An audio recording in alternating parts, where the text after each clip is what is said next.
of your peeling into the field where your knowledges can express in full. Glazed human, glazed humans. Better skip over this part. When my devoted days are done, I have an idea for retirement myself. By pulling up the rear, raking the bottom of old rivers, drudging up the others left as littered water waste, and enjoying the view, enjoying the benefits of putting that self-judged topper on one's life. God knows you've earned your closed-lipped soul, owned your lack of explaining, which is honorable, but also owned your lack of honest and explicit descriptions. The light that cast a foul smell across your almost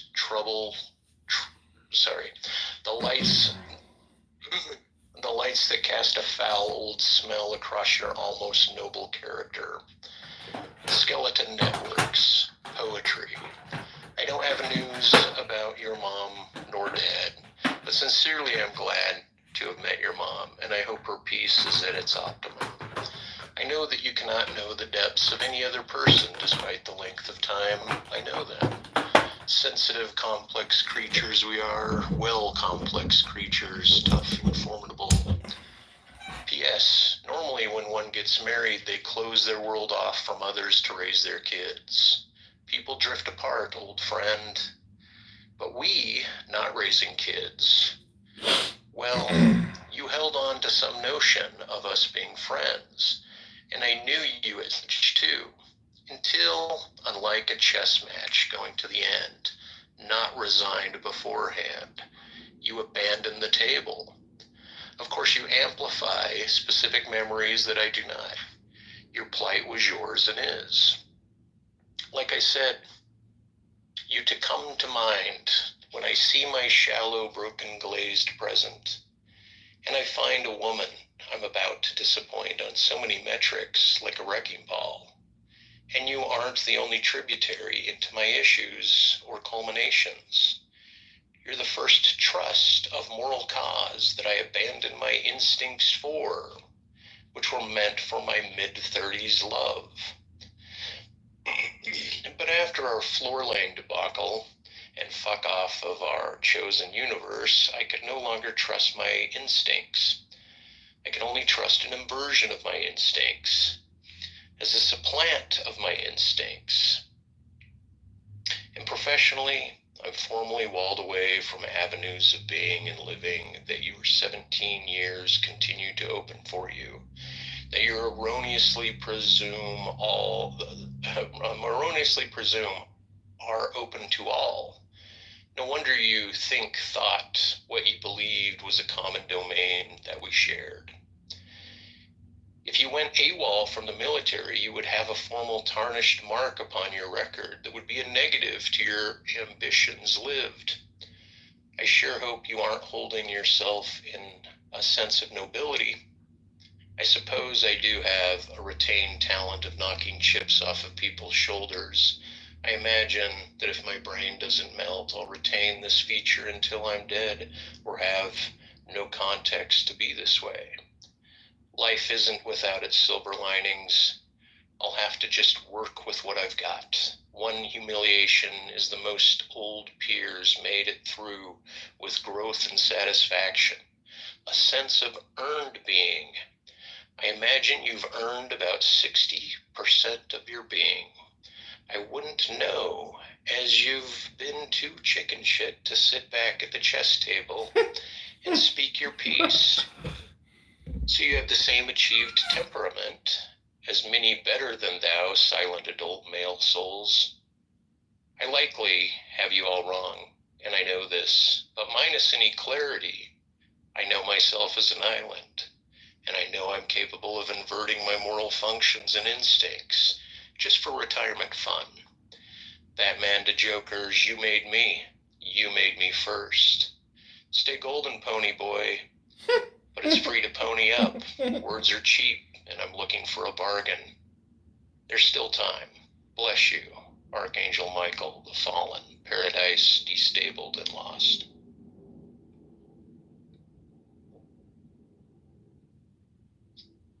That's it.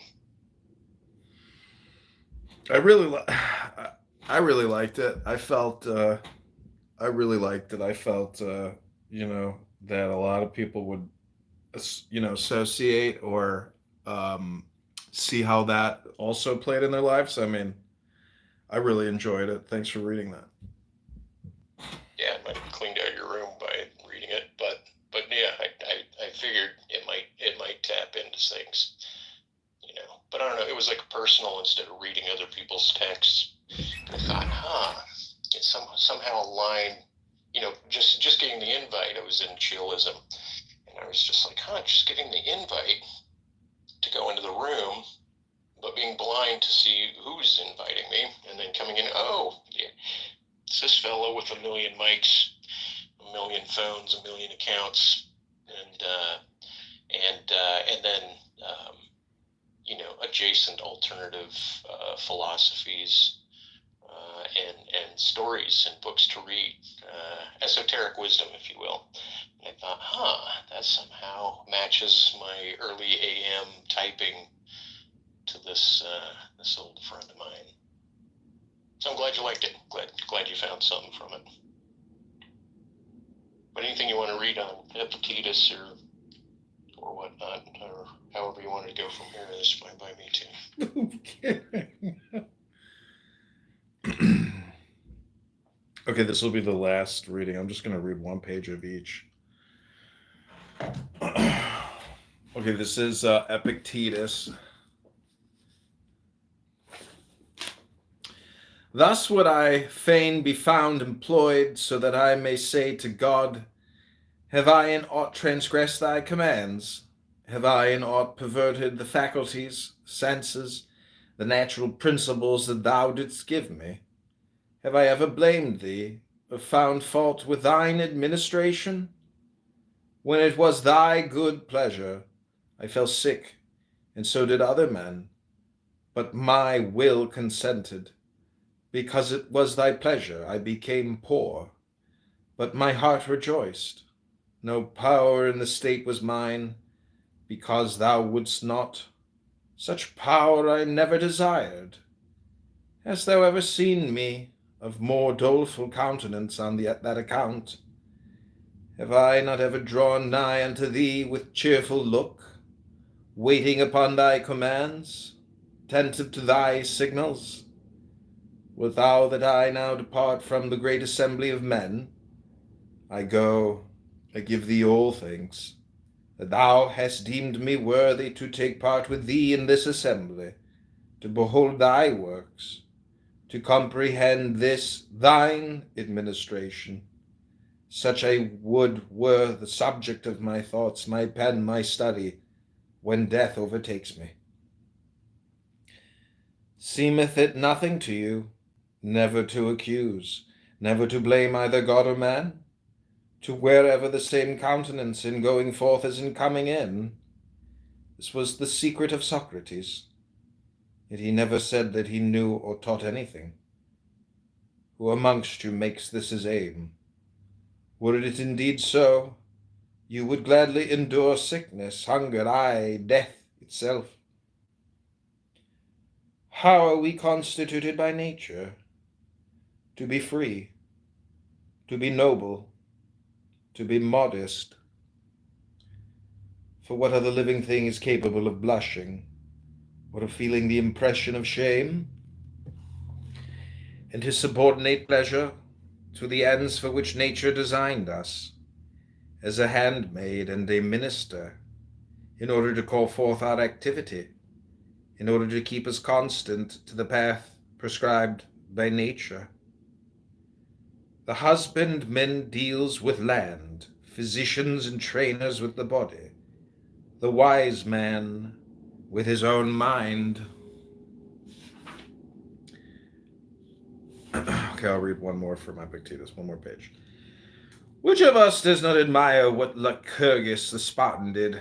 A young citizen had put out his eye, and been handed over to him by the people to be punished at his own discretion. Lycurgus abstained from all vengeance, but on the contrary, instructed and made a good man of him, producing him in public in the theatre, he said to the astonished Spartans. I received this young man at your hands, full of violence and wanton insolence. I restore him to you in his right mind and fit to serve his country. A money changer may not reject Caesar's coin, nor may the seller of herbs, but must, when once the coin is shown, deliver what is sold for it, whether he will or no. So is it also with the soul. Once the good appears, it attracts towards itself evil, repels. But a clear and certain impression of the good the soul will never reject, any more than men do Caesar's coin. On this hangs every impulse alike of man and God. Asked what common sense was, Epictetus replied, as that may be called a common ear, which distinguishes only sounds, while that which distinguishes musical notes is not common but produced by training. So there are certain things which men not entirely perverted see by the natural principles common to all. Such a constitution of the mind is called common sense. Canst thou judge men? Then make us imitators of thyself, as Socrates did. Do this, do not do that, else will I cast thee into prison. This is not governing men like reasonable creatures. Say rather as God hath ordained, so do, else thou wilt suffer chastisement and loss. Askest thou what loss? None other than this, to have left undone what thou shouldst have done, to have lost the faithfulness, the reverence, the modesty that is in thee. Greater loss than this seek not to find. His son is dead. What has happened? His son is dead. Nothing more? Nothing. His ship is lost. What has happened? His ship is lost. He has been haled to prison. What has happened? He has been haled to prison. But that any of these things are misfortunes to him is an addition which everyone makes of his own. But you say God is unjust in this? Why? For having given thee endurance and greatness of soul, for having made such things to be no evils, for placing happiness within thy reach, even when enduring them, for opening unto thee a door when things make not for thy good. Depart, my friend, and find fault no more.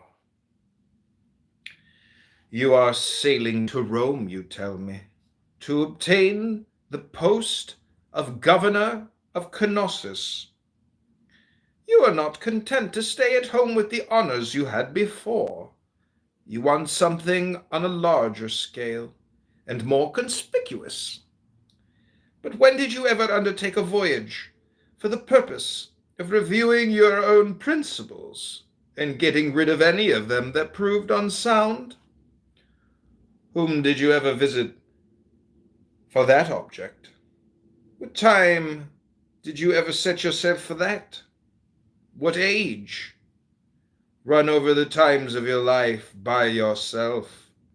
If you are ashamed before me, did you examine your principles when a boy? Did you not do everything just as you do now?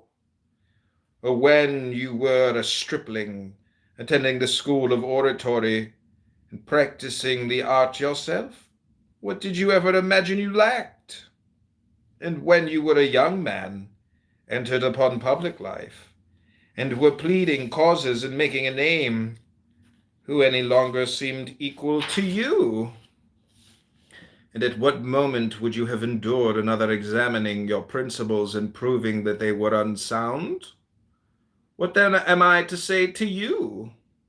Help me in this matter, you cry.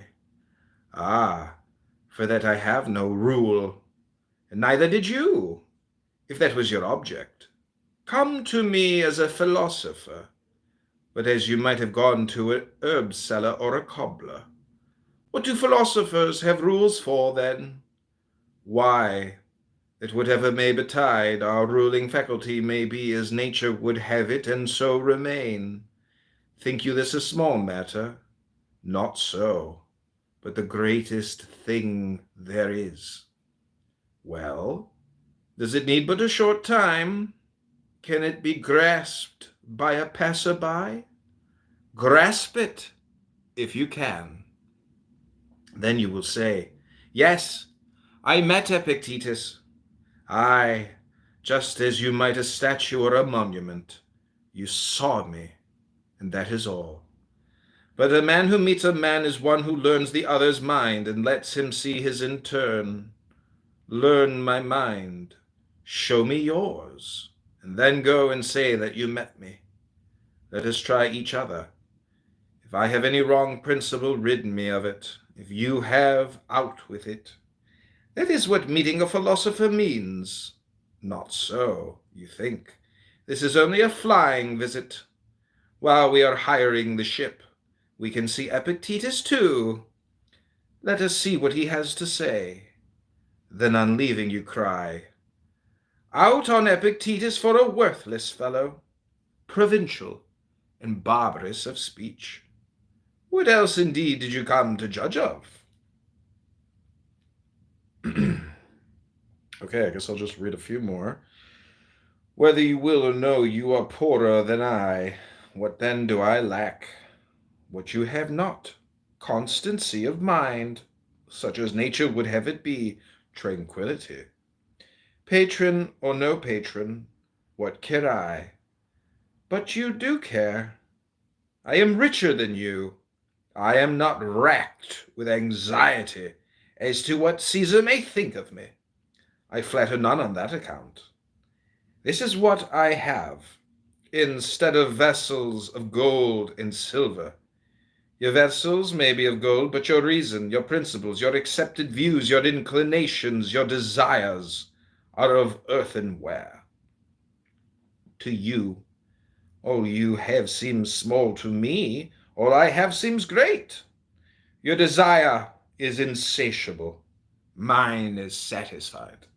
See children thrusting their hands into a narrow-necked jar and striving to pull out the nuts and figs it contains. If they fill the hand, they cannot pull it out again, and then they fall to tears. Let go a few of them, and then you can draw out the rest. You too, let your desire go.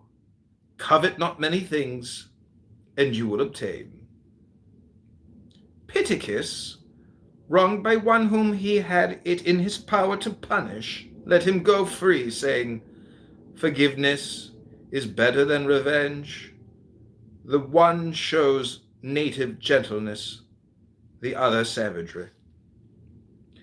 My brother ought not to have treated me thus. True, but he must see to that. However, he may treat me. I must deal rightly by him. This is what lies with me, what none can hinder.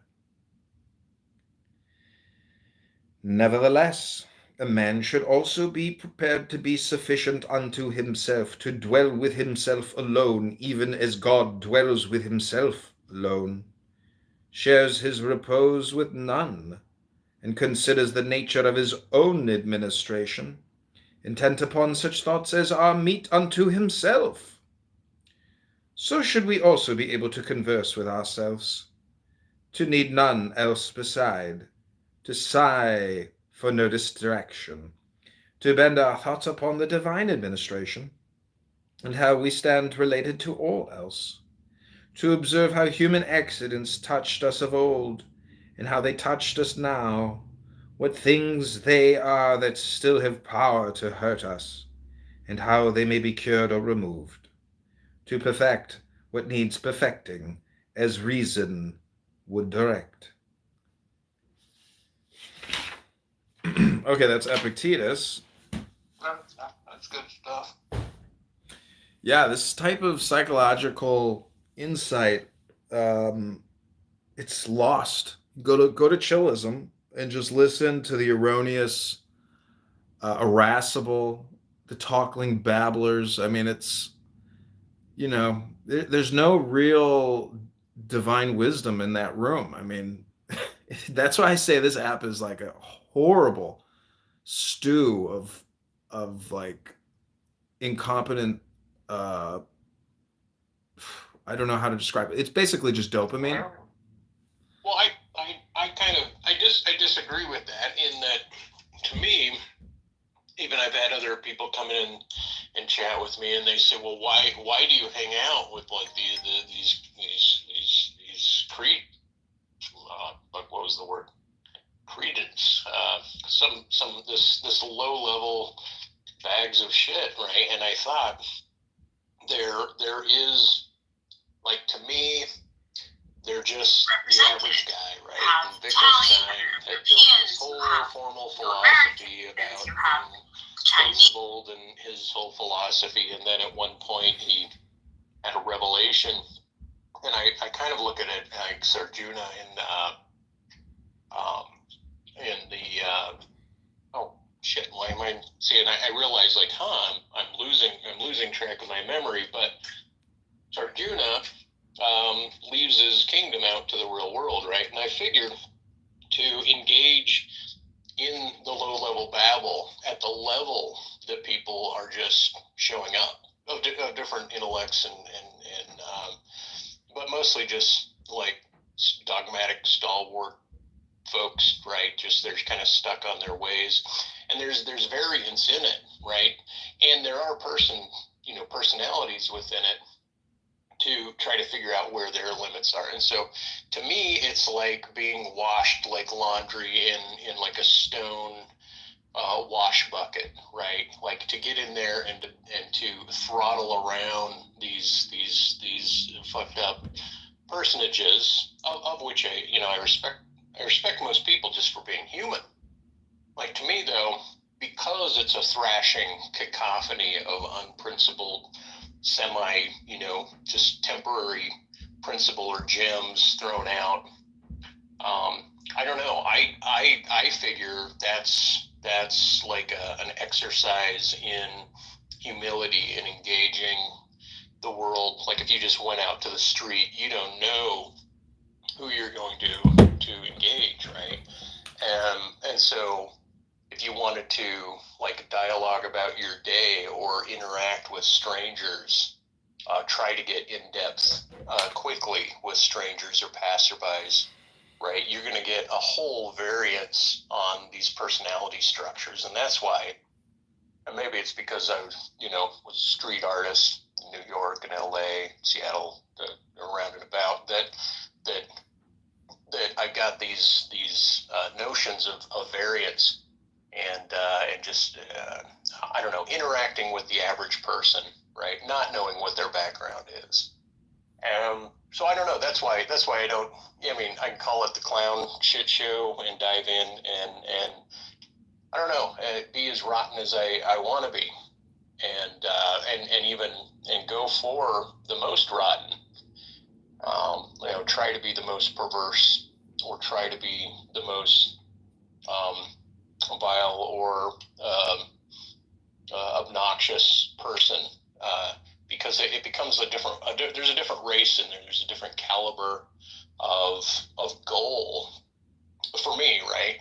And so it for me, it's an exercise in attending to these different levels and these different personality types, knowing damn good and well I don't know the depth of anyone, and that everyone that's in there has to meet at the tangent, right? And it's not well formalized. It's very open compared to other rooms in the way they formulate, or try to, maintain like a civil, don't talk over us dialogue, sort of exchange. And so I don't know. Here I am, like, blowing pixie dust on chillism, but I don't know. I find there's a virtue to it, but every now and again I could sure go for, wait, what it is you're reading, But you're sparse coming in here to catch on these things. But I did, I find something that's congruous to the readings that you're reading.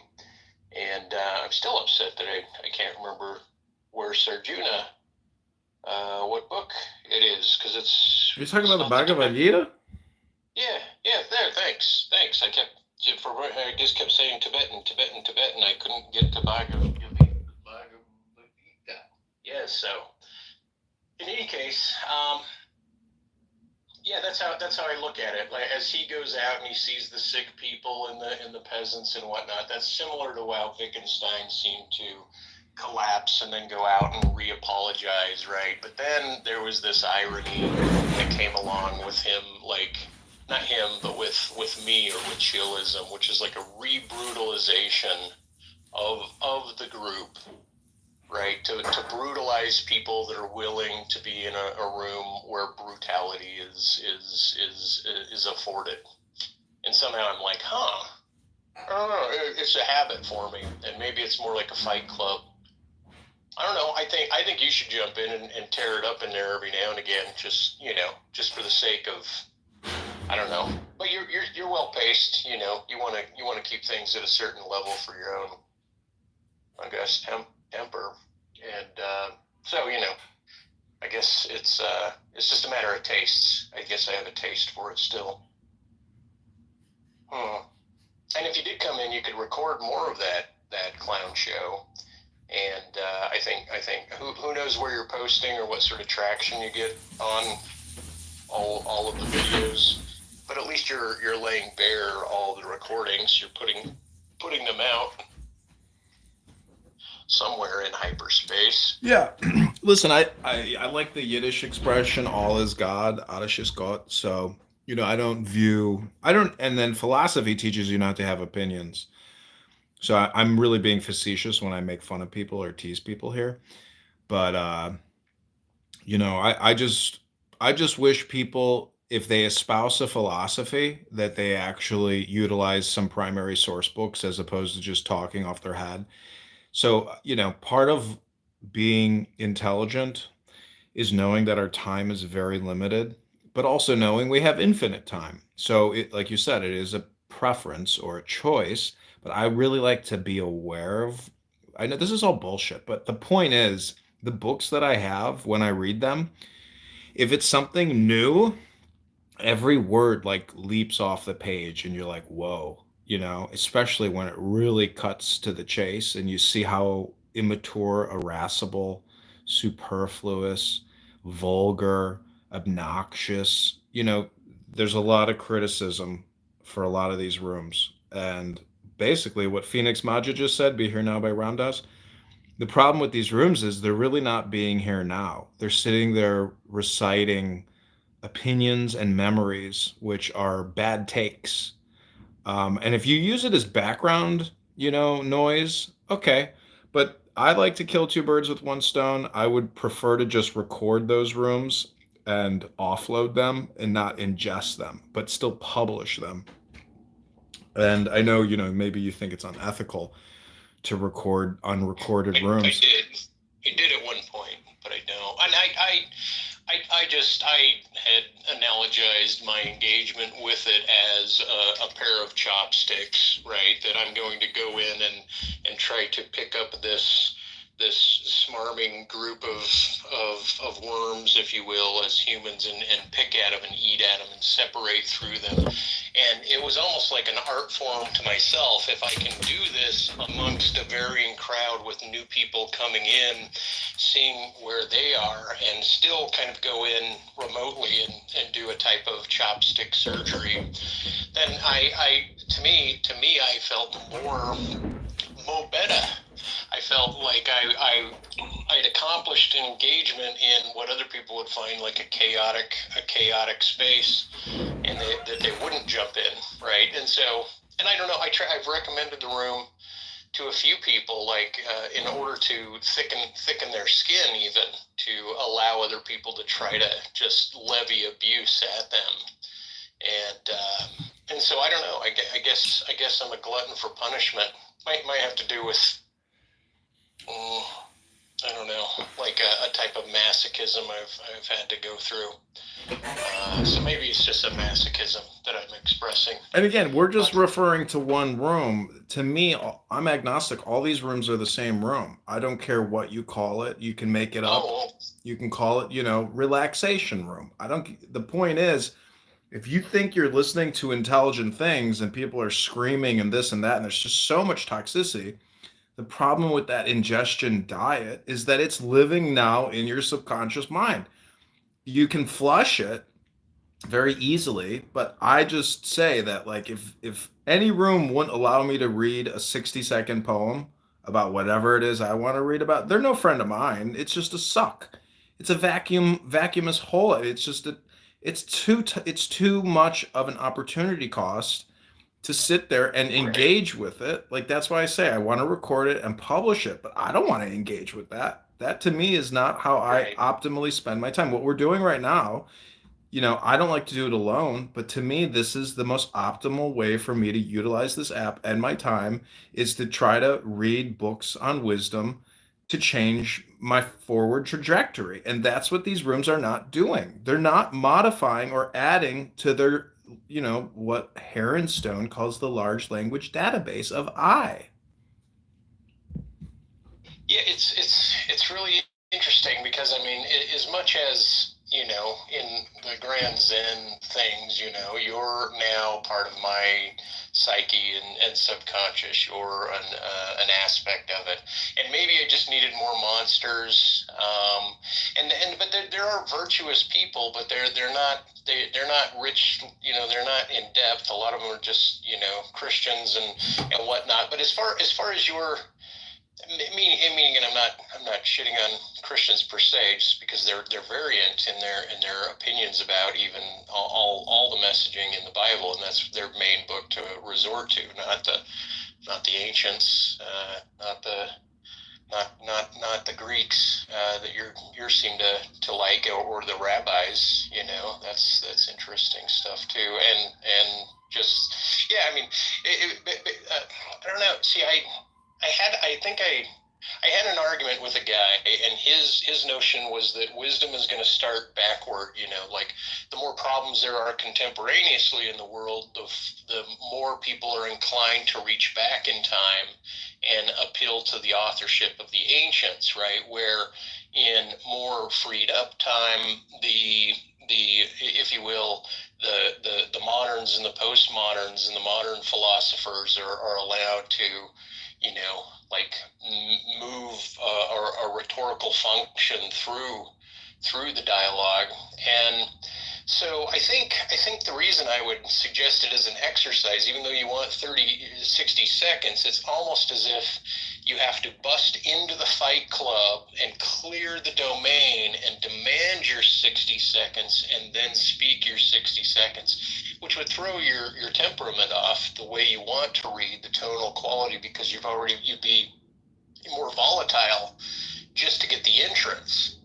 And maybe that's the exercise, to go from huge volatility to calmness, to huge volatility to humor, and then irony, and then back to volatile, and then to step out, and then to re-engage. And I don't know, I milk it, because even some of what you're saying and what you're reading, in my mind, points to that as also being a way to wisdom. And so if I to say optimize my time, I mean, I believe I'm like, days are going by, but some of what you're reading suggests, like, hey, I'm not here to the child trying to peel out the seeds, the insides. I'm not here to try to optimize some thing always, like some growth.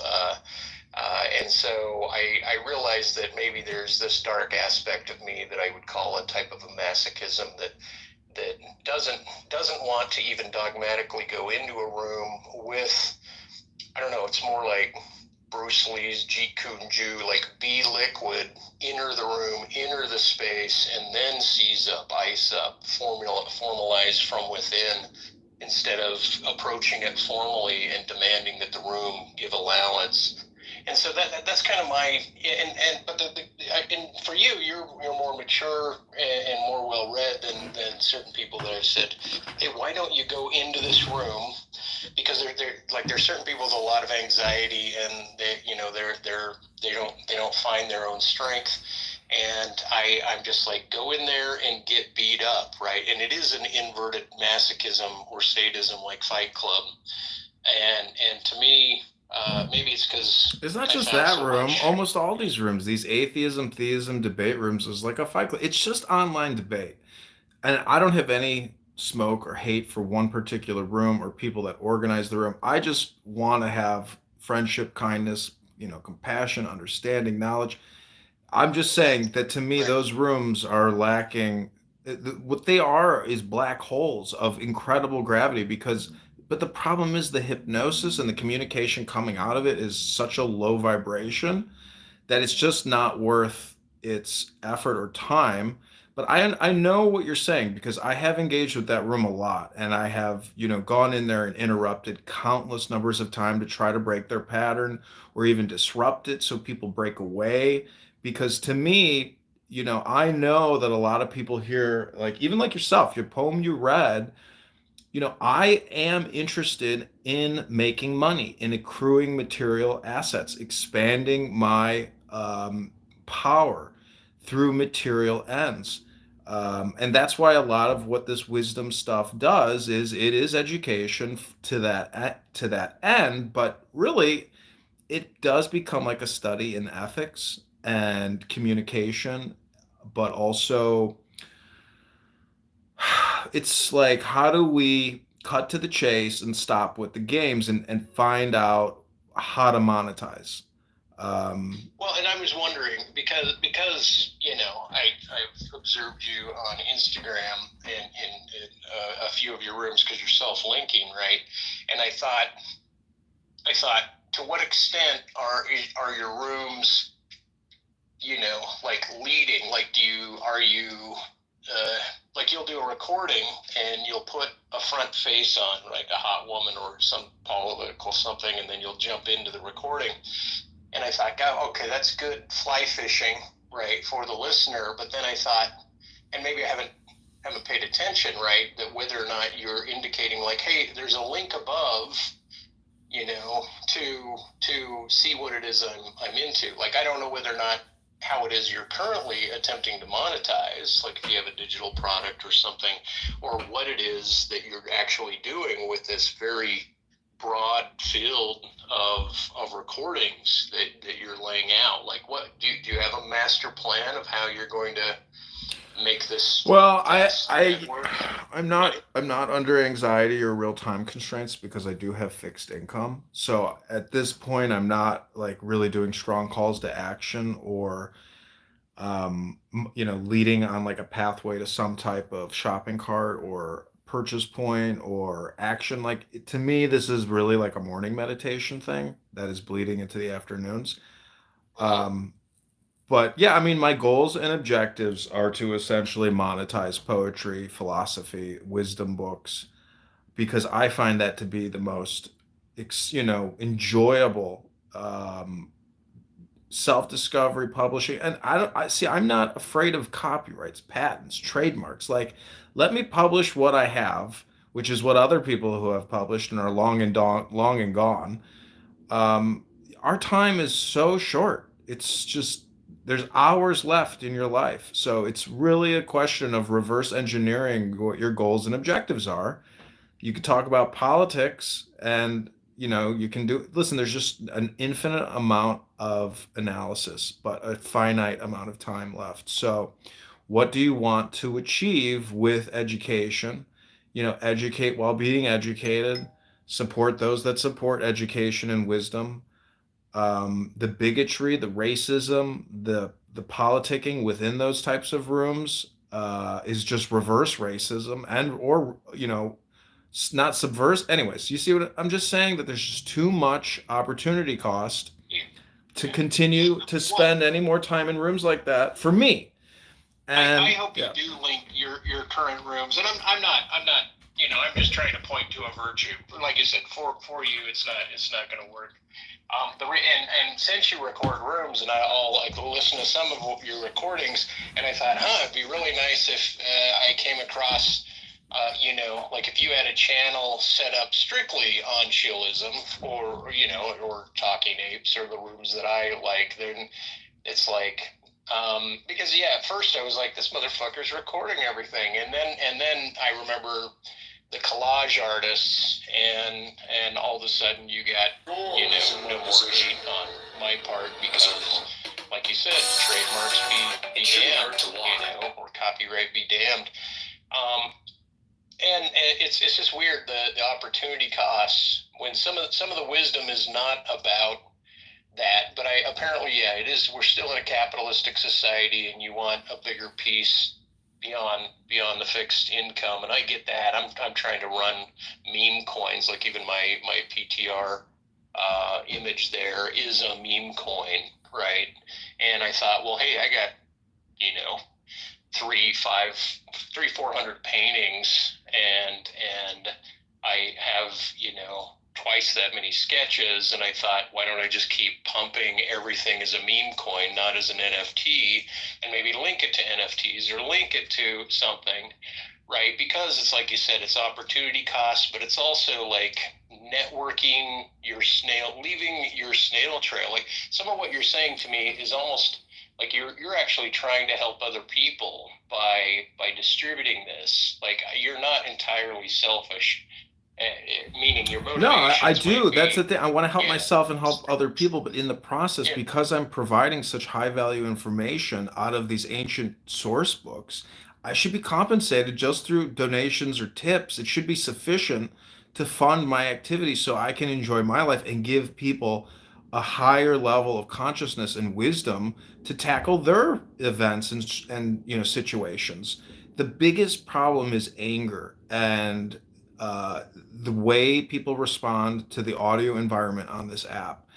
And that's what I see when I evoke anger and I troll people and I really play at their fragility.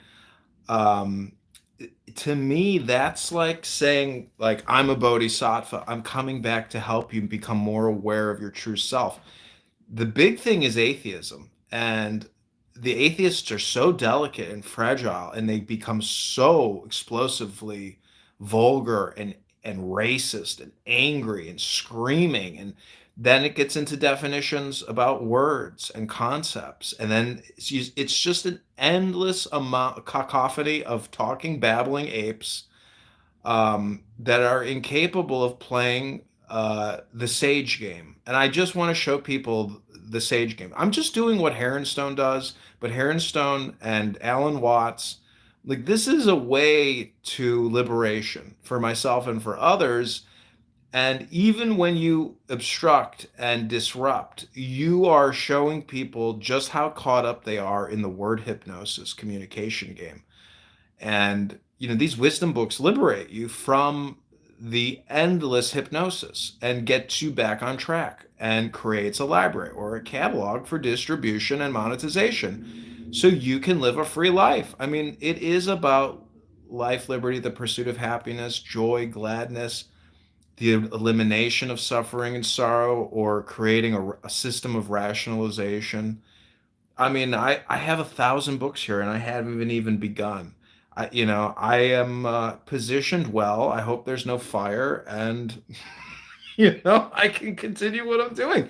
And I have multiple offices and rooms, and I do want to just put Chillism up on its own independent YouTube live stream, to their disdain or to their enjoyment. It doesn't Well, matter to me. I mean, and not that you asked, but I mean, even if I say you should link something and not just count on donations, but and then I would also recommend having you state your thesis, just what you've explained to me, even in the last 10 minutes. If you, on the top of each of the Instagram channels, had a pinned statement from you stating what your overall thesis is, so that people don't just approach this like, oh, I'm thrown into this melee of things that I'm not even certain why it is I'm here being thrown in, meaning even your fetish, the whole place as clown house, it's a, like, to me, there's a bit of irony in that perhaps you could have been like, go become a specific more coach and funnel people down and then read books of wisdom.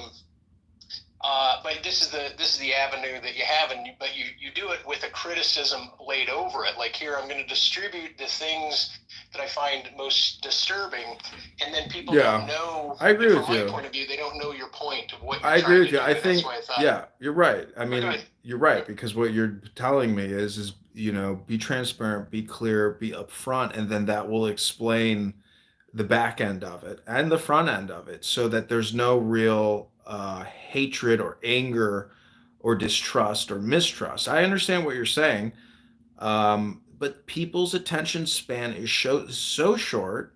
But the thing is that I think you have to remember that all communication is hypnosis, and that by just publishing them, and letting the viewer even realize what's happening, because a lot of people intuitively know what you're doing when you do what you do. They can't necessarily explain what you're doing, but they know that you are essentially exposing how to waste your time. It, And you can add that, like, this is an exposure and exercise in how you waste your time. Like, feel free, and then, this is my point, and then here's a link up above for my ministry, in a way. Something like that. Wow. Yes, but I think by just having a large enough catalog with enough content, anyways, what I'm doing is not working financially. Um, Yeah. so I know, see, I have friends that are doing what I'm doing and they have monetized and they've even Oh, really? simplified. Yeah, they've simplified it Oh, even more. And they're actually making six figures a year by doing internet communication. Um, wow. yeah, but it's not like how I'm doing it. They're doing it even simpler, word by word.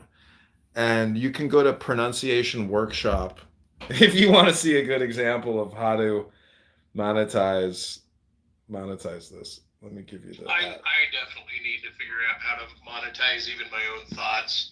Like, even, I mean, I've written so many messages and so many things without ever writing. I mean, I guess I have written a book, but as far as like being able to make a channel and then just read my thoughts or make my jokes or do me on me to the world and attempt to monetize it. Um, I don't know what that looks like, but Yeah, did you call it pronunciation workshop I put it or? in the chat. Yeah, pronunciation. Oh, Let me just prove to you one point. Would you agree with me that distributing and producing is a higher rate of monetization than consuming and ingesting? yeah, oh yeah. I mean, you have to, yeah, So yeah. you I mean, agree, of course, obviously, it's better to be a seller than a buyer in 9 out of 10 circumstances, correct?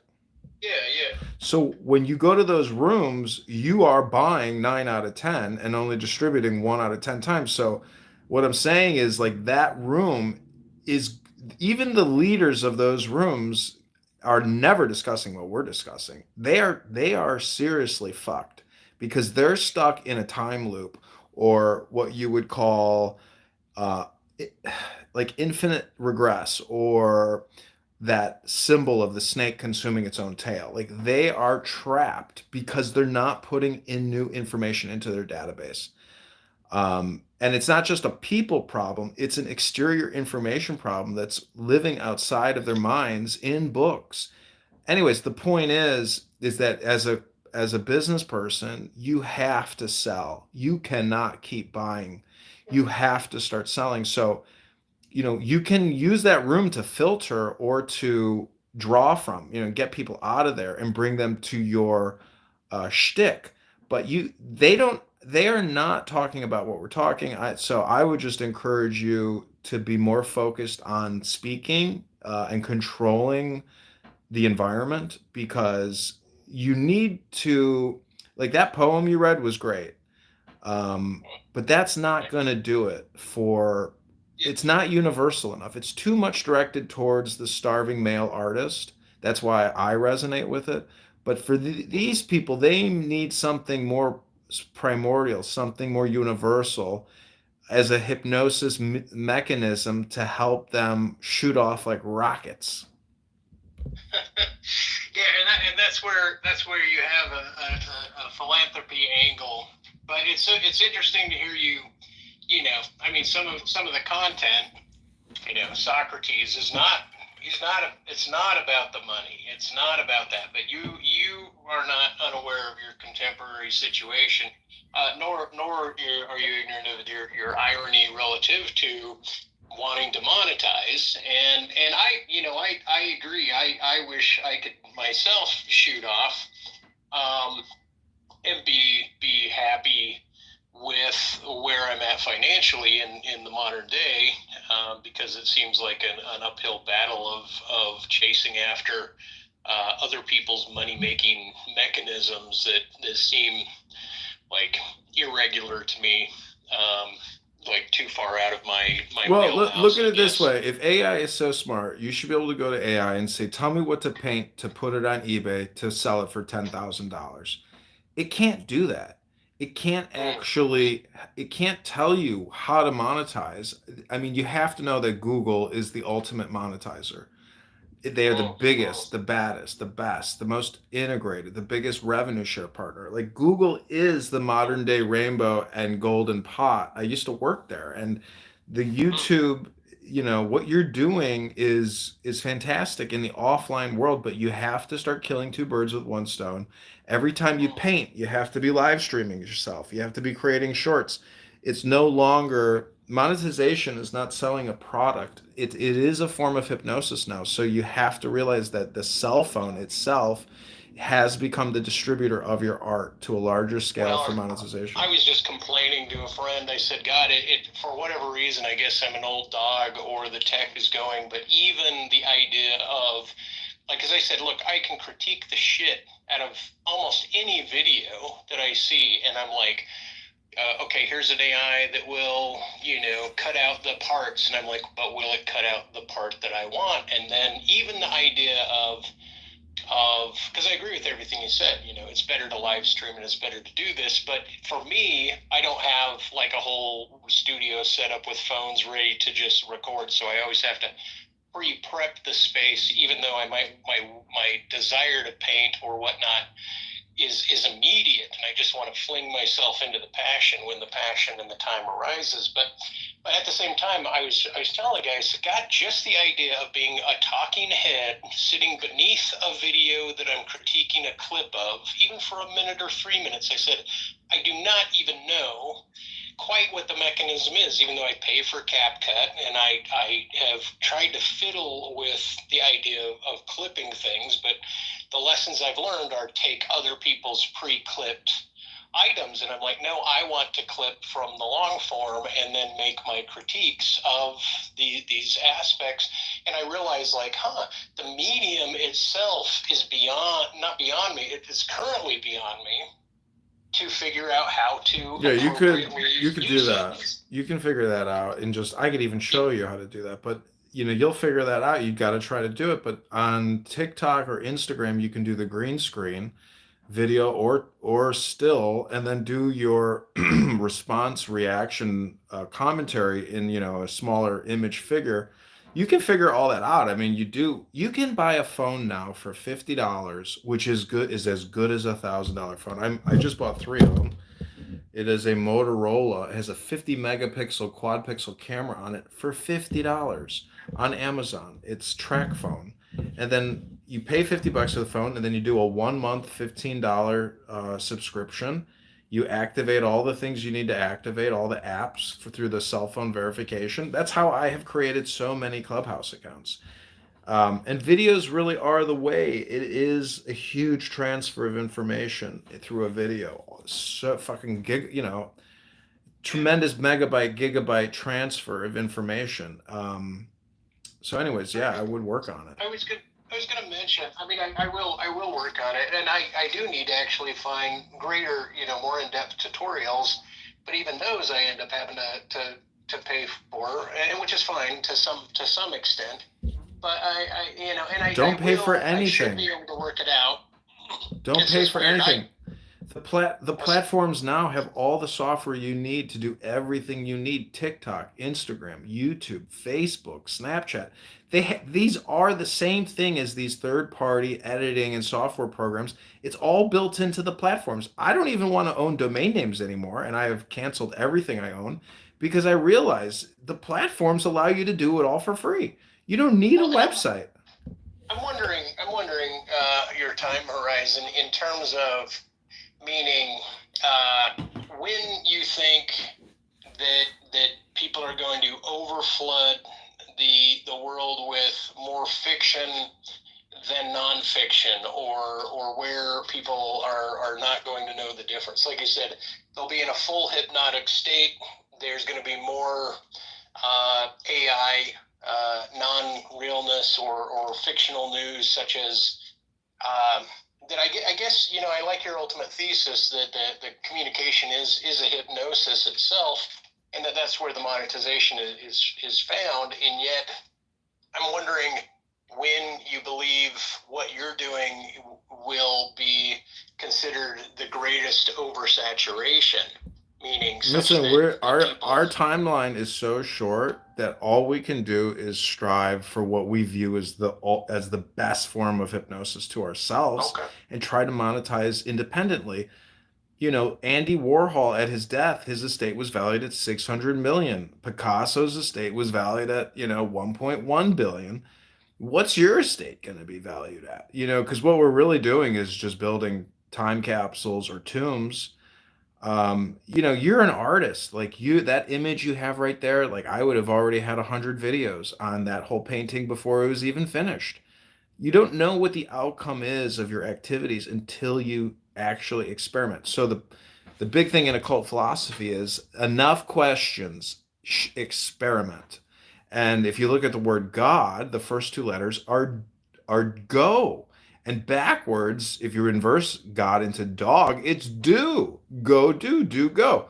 Words, Right. words, words, words, words are just hypnosis. Action and karma is experimentation and scientific, theory put into action. So, you have a big opportunity, but a short, time span, and you don't know the outcome of your own propaganda and communication until you actually put it out there Well, and into that's why I YouTube. want to learn what it is I just told you that I need to learn. And it's weird because it's kind of that song, like, I hope, it's about a woman singing, but it's about going down every open door, meaning that you fling because you're not truly in love, you just fling yourself through every open door. And but I can't remember the song or the lyrics.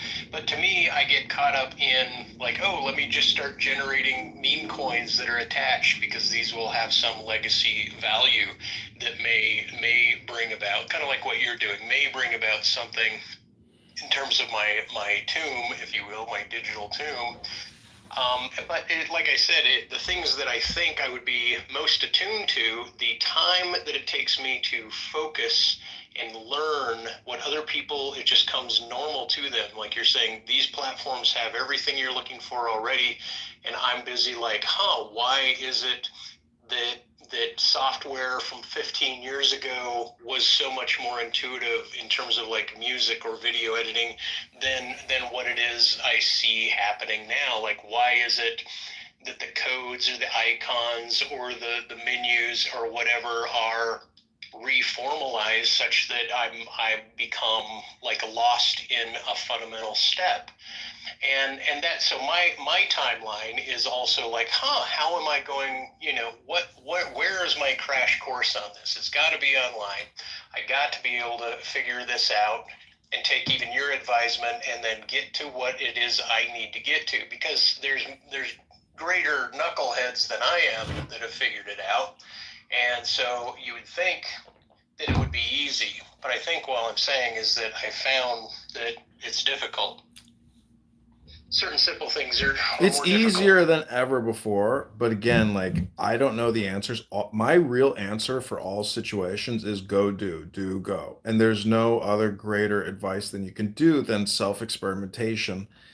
And really, the cell phone is the ultimate device. It is the Star Trek replicator. You can copy, you can clone, you can mass distribute. We've never had this opportunity. It is like radio pirate, pirate radio from, like, so, like that painting you have there. I would focus on divine inspiration paintings at a cultural, at a religious, historical, or ethnic level. Like, next painting you should do is something for the Jewish audience. The next painting is for the Hindu audience. The next painting is for the Buddhist audience. And target those keywords and target those countries, because you might find a buyer for that piece in Calcutta who'll give you $15,000 for it, for a big giant print. It's also about the way you commercialize, you frame it, you photograph it, you pimp out your artwork. You have to film it 10 different ways, 10 different photos, frame it, reframe it. Like, have your master prints. I mean, my aunt is a successful artist and she resells all her paintings through prints. She's got a huge catalog. And, I want to build a catalog of my own personal creations, but I also want to redistribute other people's creations if I can legally do it. But I'm not, it's a lot of work. It's a lot of organizational effort, a lot of focus, a lot of testing, a lot of consistency. And when I go to the gym every day, and I just know that I don't need to peak, I don't need to achieve next levels of progression. I just need consistency. And if you skip a day, you pay the price. But when you go there, you don't have to do the best you can do. You just have to do it daily. Well, and I appreciate that, a motivation of consistency. And yeah, and it's God, it's so weird how I'll maintain that principle also for some time until I jackknife and hijack my own being. And But it's one of my you got to flaws. realize consistency is what builds the library. And I just had a YouTube account get deleted with 4,500 videos, 1,500 subscribers. I let it go, but it took me years to build that library, that catalog up. But if you do 10 videos a day, 10 videos a day at 15 seconds a video or 3 minutes a video, those are YouTube shorts. After 30 days, you're going to have 300 videos up. That's a lot of keywords. That's a lot of videos. And you got to understand, no one is going to sit there and go through your library or your catalog, but under discovery or algorithm, they're going to come across one out of 300 of your videos. But you still got to have 300 videos. And 300 videos are rookie numbers. People put up 300 videos a day. People put up 300 videos an hour. You have to think about this not just in quality, but quantity. I've been, yeah. Yeah. Well, and that's what I learned. The one guy was doing it. He was just like, "Go here, clip this. This is the most viral meme. Go here, put this most viral music on it. Put your link in the bar. Produce, and you'll make this money just on people seeing it and linking through it." And I thought, okay, I do need to develop one channel like that. When you're saying record 10 videos a day, I'm like, for me to do that, I would imagine would be a full almost 12 No, hours. no. Each No, I mean, clip for is me, only for 50. you, No, I know for it's you. split. But again, you don't have to take what I'm saying as, this isn't my opinion, but what I'm trying to do is fill you up with alternative ideas so that at least you have a different, you need a larger language data set to try to achieve. Anyways, the point is you got to know that in YouTube, there's 15-second clips. So you would take a phone, record that painting, zoom in, zoom out, and then add sound. And you would look up Kali. And now you got a 15-second awesome clip of Kali music and your painting with a link to your website, with a link to all your social media. And that video could go viral, in India. You might have 260,000 views on it within 7 days. You don't know how the algorithm is going to display your stuff. Again, experimentation, not questioning, action, not words. Silence is the secret. That's why I say wisdom books are like a project management tool for clearing away the cobwebs. Well, I do appreciate it. You motivate me back to that,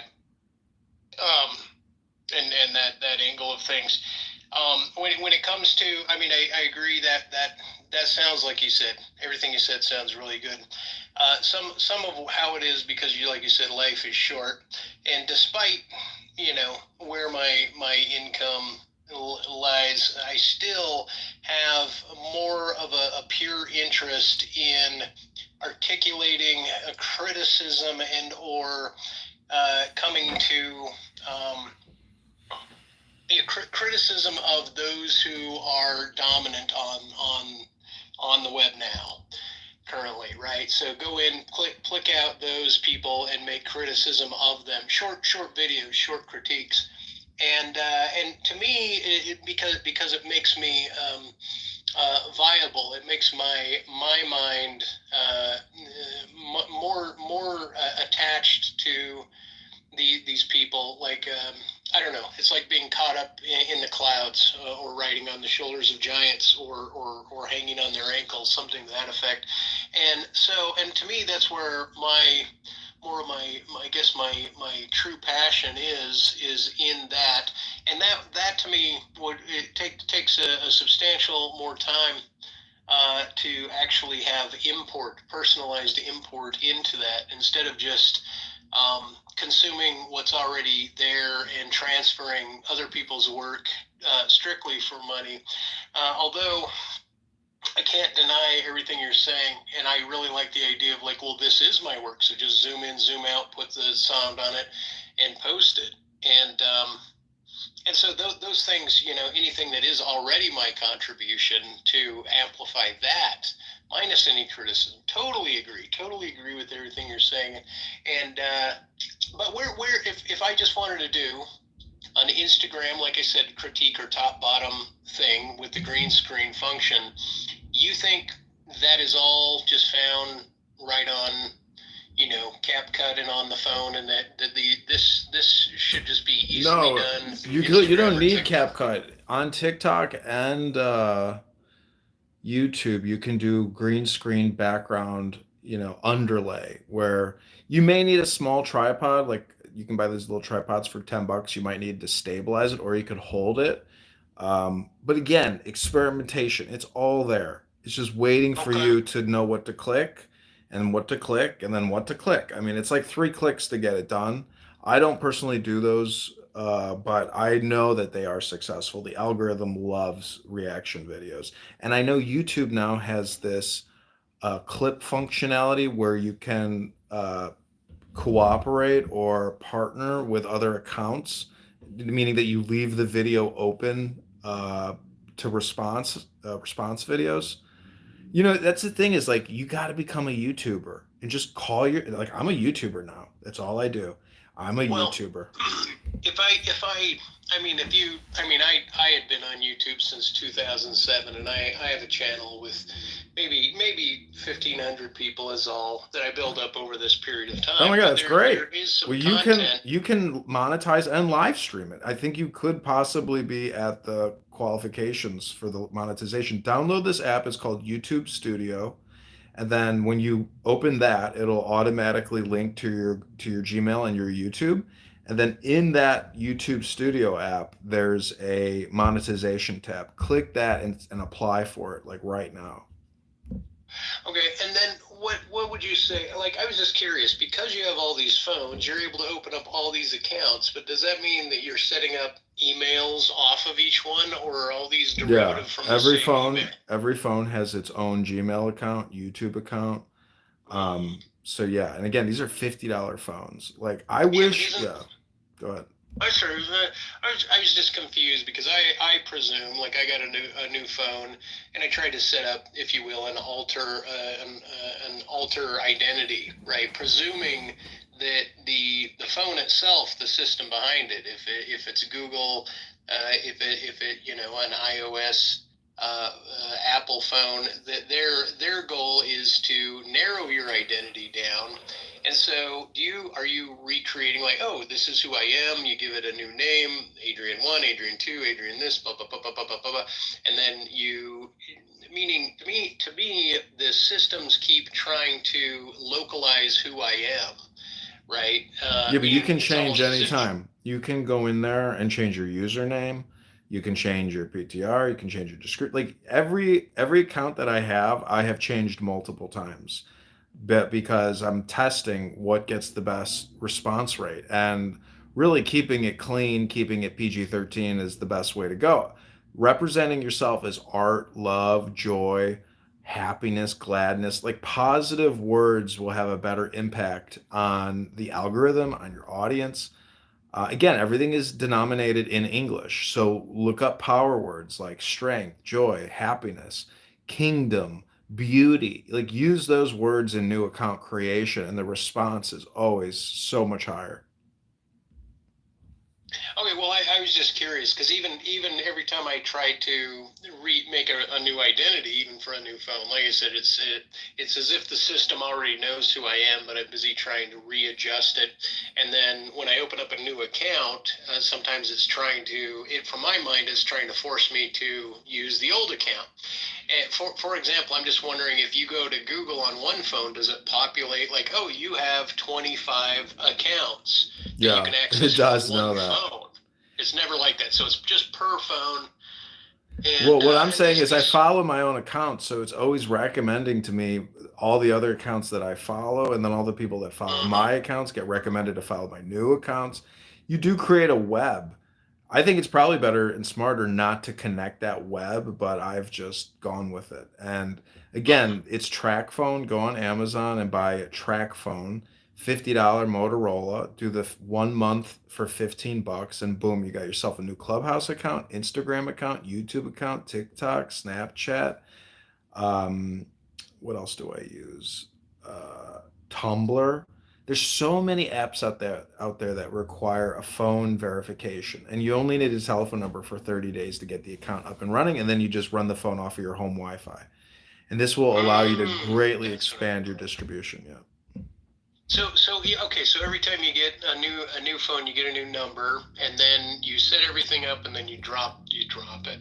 I see. I don't renew. Yeah, Huh. there's an option. I'll say, do you want to do automatic renewal subscription? No. And then you just pay 15 bucks, 30 days, it's gone. I mean, I create a new dating app on every phone. I'm really pushing. Cell phones are so disposable now, and the only reason they can sell you one of these phones for $50 is because they're counting on a 2-year renewal subscription fee. They are giving away a phone worth 200, 400, $500 for 50 bucks because they think they're going to make it on the back end of the subscription fees. So you have to look at that as a huge opportunity for you as an artist and a publisher to mass distribute your content for $65. And you're talking about a $500 phone. So like it's the content creators that make the money, but all the suckers are the people that will be eating your distribution. This is just publishers and advertisers and publishers. Be a publisher and make money from the advertisers. And if you're really smart, you can become an advertiser and then you make money from the publishers. It's just an arbitrage equation. Buy low, sell high. Oh. Well, and that's interesting because I do spend a lot of my time like, hey, trade coins, trade stock, do this, go here, then paint, then read, then go online, then piss around, then repeat, and then get back to my daily life and what I try to keep consistent. And so God, you've given me good insight. You've given me a couple good angles to approach, and I think that should be the small chunk of info I take away, and maybe I can pick up a couple of these phones, and then what I think I'll have to do though is I might have to, and I don't know how many private messages you get on all of your Instagram accounts, but maybe I'll have to message you directly because like I said on Clubhouse I'll here, put my number in the you're chat. a You can rarity. text me anytime, man. I mean, life is Okay. short, and by helping you, I help myself. But this Yeah, is and, my and, cell and number. You can anything text me like directly. But if you message me if on IG, there's a chance that I won't see it because I do have so many phones that I don't, and I turn all the notifications off. I don't want any distractions. But uh, let me get you the link for the cell phone that I use. And I have been buying phones over years, and these new models are so well made. They've like, because from like a process improvement standpoint, the manufacturers in China or Taiwan or whatever, they are just Mhm. putting out the highest quality products. The components and the assembly, like they've never been better. Yeah, I mean, I want to buy even more of these phones because at $50, they're giving them away. Um, and I wouldn't be surprised. I know the city of Chicago has already tried to put in a tax for people that buy these burner phones because they know that people are just like buying them as opposed to going to Verizon and AT&T and T and buying like a nice phone and paying $100 a month for a subscription. Here, I'm putting it in the chat. Okay. These phones are basically laptops, and I'm telling you, like, I'm at this very moment, I'm staring into 10 cell phones right now. But to think that like a laptop is completely useless now, like cell phones have replaced the laptop. I mean, laptops and desktops are done. As a communication tool, they are so useless because they're 10 times, 20 times the size of a cell phone. And you can do more on a cell phone quicker than you can do on a fucking laptop. So, like, if you want more commercial success in what you're doing and you do put so much work and time into your paintings, you have to use cell phones. Yeah, yeah. Once again, I like what you're saying. I had just dropped, because I wanted to also film some movies on my own. So I dropped a shit gob over $1,000 on a new iPhone 16, and I have my old phone is a Wi-Fi phone, and so it's like, oh yeah, I didn't remember that I can just use the phone off of Wi-Fi, and it still has these accounts on it. So some accounts started to split, and when they did split, I tell you, I felt like I was having a little bit of a crisis. Like, how do I juggle these old accounts with these new accounts if I'm trying to like give them both the same attention? And that was just between two quote unquote identities online. But like I said, it's like, and sometimes I'm like, God, I just feel like I'm fanned out already too far, and I have so many fingers in so many pies. But compared to you, you've got fingers on your fingers on your fingers in these pies, Look at it and this way. I could buy a stock for 250 bucks. Let's just say I bought Nvidia or some stock, one share at 250 bucks. If I bought five cell phones for 50 bucks a piece, do you have any idea how much greater that return on investment of five cell phones at 250 versus buying one stock that might go up 20% a year?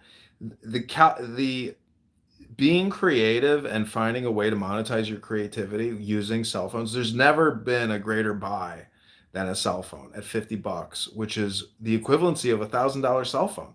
The components are the same from an Apple phone that's 1,000 or 1,500 to a $50 cell phone. Think about that. So, like, if you're smart and you're using words and images, you can turn these phones into little money generators for you.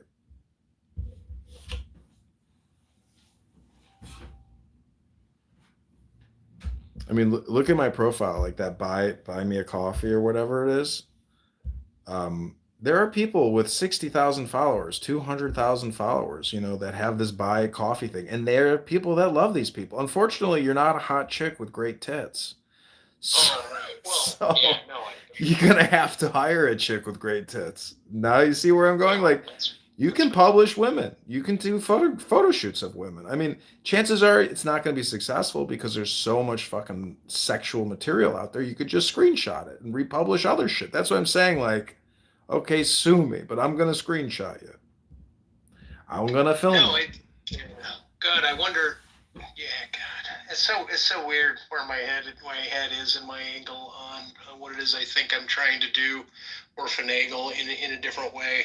But really, it does. Most things come down to quick make your bank, make as much bank as you can, and then worry about the other things. And so I Yeah, look at and Sasha I Baron Cohen. Look at Borat. The guy went around and pretended he was from Kazakhstan. Everybody around the world rushed into the theaters to watch a bullshit artist make fun of people in third world countries and then tour the US pretending he was, a reporter from Kazakh TV. Like that is hypnosis in its finest. And he monetized the shit out of it through a movie theater system. You can't do that, but maybe just somehow, if you're smart and your images and your videos and your words hit the nail on the head, you can, make a little bit of money. And I'm not saying you're going to make a lot of money, but even $15,000 in a 1 year period would be a start. If you could turn it into Big time. 15,000 a month, now you're really onto something. And I can just show you Instagram after Instagram that have millions of followers that are doing lots of very creative videos, but they are also, repeating themselves with consistency. Like, but even then, I don't even continue to look at them because I want to be a seller, not a buyer. I need to create myself. I can't consume other people's content. Like you have to get to that logical standpoint where it's always better to be a seller and a buyer. And when I'm buying, it's only limited. And even then, when I'm buying, I'm selling. Oh, well, it is good, and yeah, I have to take everything you said in bite-sized chunks and then try to apply it over where I'm currently. And I was trying to add to, not only did I buy this brand new, and I've never had an iPhone before, but not only I dropped over $1,000 just on the phone, then I dropped another $700+ on a new laptop, because from my vantage point, certain things only make sense on they only make sense on the laptop. I need the hand typing in full. I need the larger screen to look at what it is I'm doing, right? So, and maybe that has to do with my eyes, or my history of being relative to this type of functionality. I don't know, but now I have a couple laptops, and I'm like, okay, and I could set up, and I should be utilizing at least a laptop ongoingly whenever I paint. And some people, and they're using, like, maybe it's Zapier or something else, or StreamYard, and they're like, I'm on TikTok and on YouTube at the same time, and on Rumble at the same time, and on I'm forgetting the game site, but they're on all of those all at once, and they're trying to generate off of that, and it seemingly it's functional for them. But you are right. I do need a stationary camera, stationary phone, and what you linked already on the Amazon phone thing.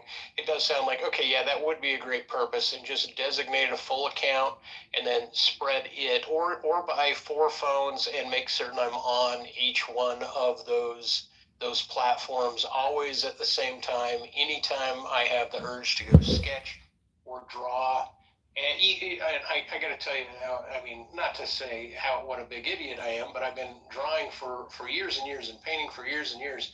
And some people would have, cameras hovering down over their arts so that they can record them and speed them up. And I never set up even like a top down phone recording device ever, or sometimes I'll set something up behind me. I thought, oh, put a phone on my hat, do a GoPro that way.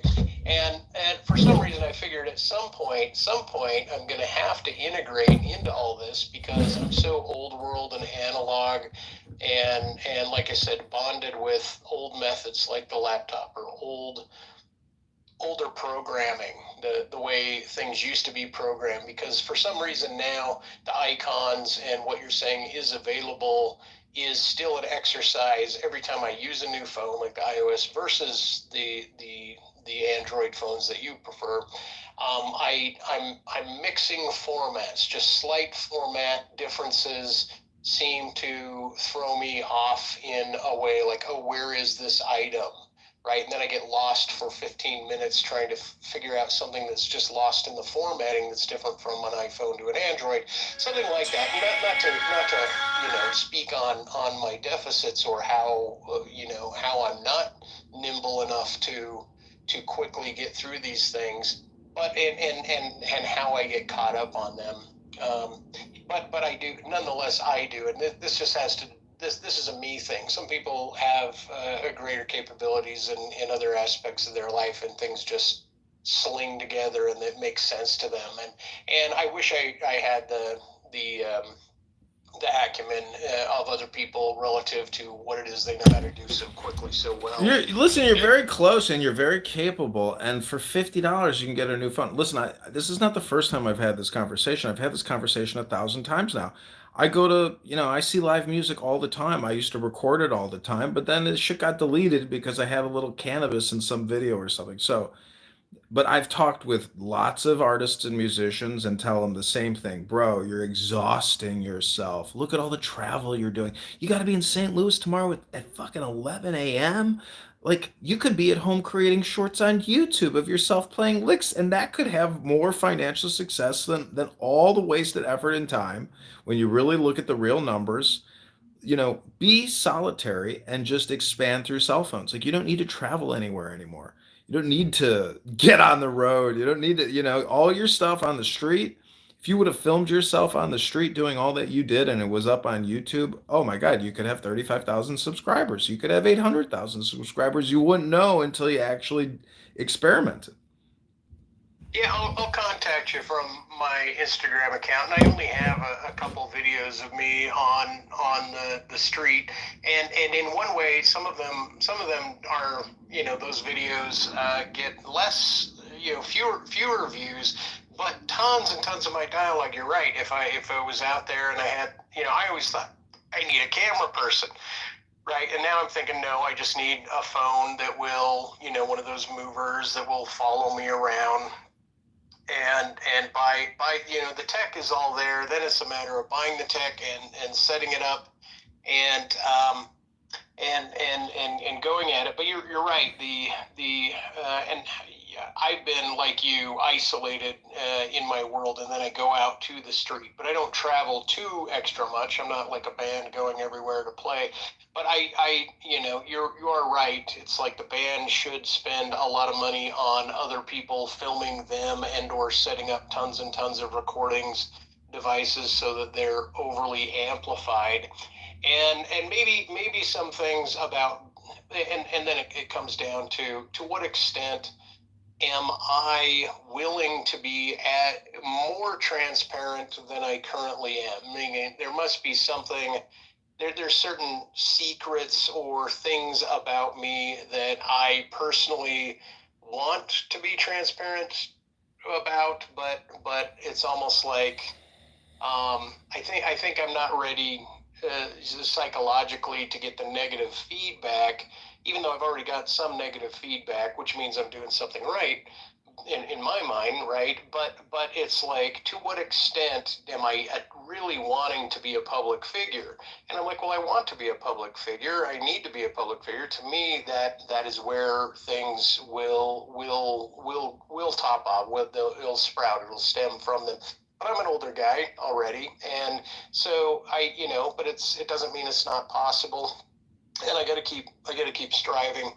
And so everything that you're telling me, these are all good inputs, and I think you're right. I think I should buy at least another 2 phones, if not another 4 phones, and then I'll be in touch with you. Like, okay, so you say do 1 month, and then X, Y, and Z, cut it off, and then stay on Wi-Fi, and then you might be a little bit of a sounding board, and then to the extent that you might, I don't know what other avenues you go down. It sounds like just like you said, online exposure through YouTube and through these corporations is the way you want to earn your money. Like, you're not, let's say, into meme coins or into options or into affiliate marketing or into product development, or I'm developing my own AI book for kids or my own storybook coloring book for kids and putting it online digitally, or that you're not running apparel or imagery or something like that, right? It sounds to me like you're pocketed.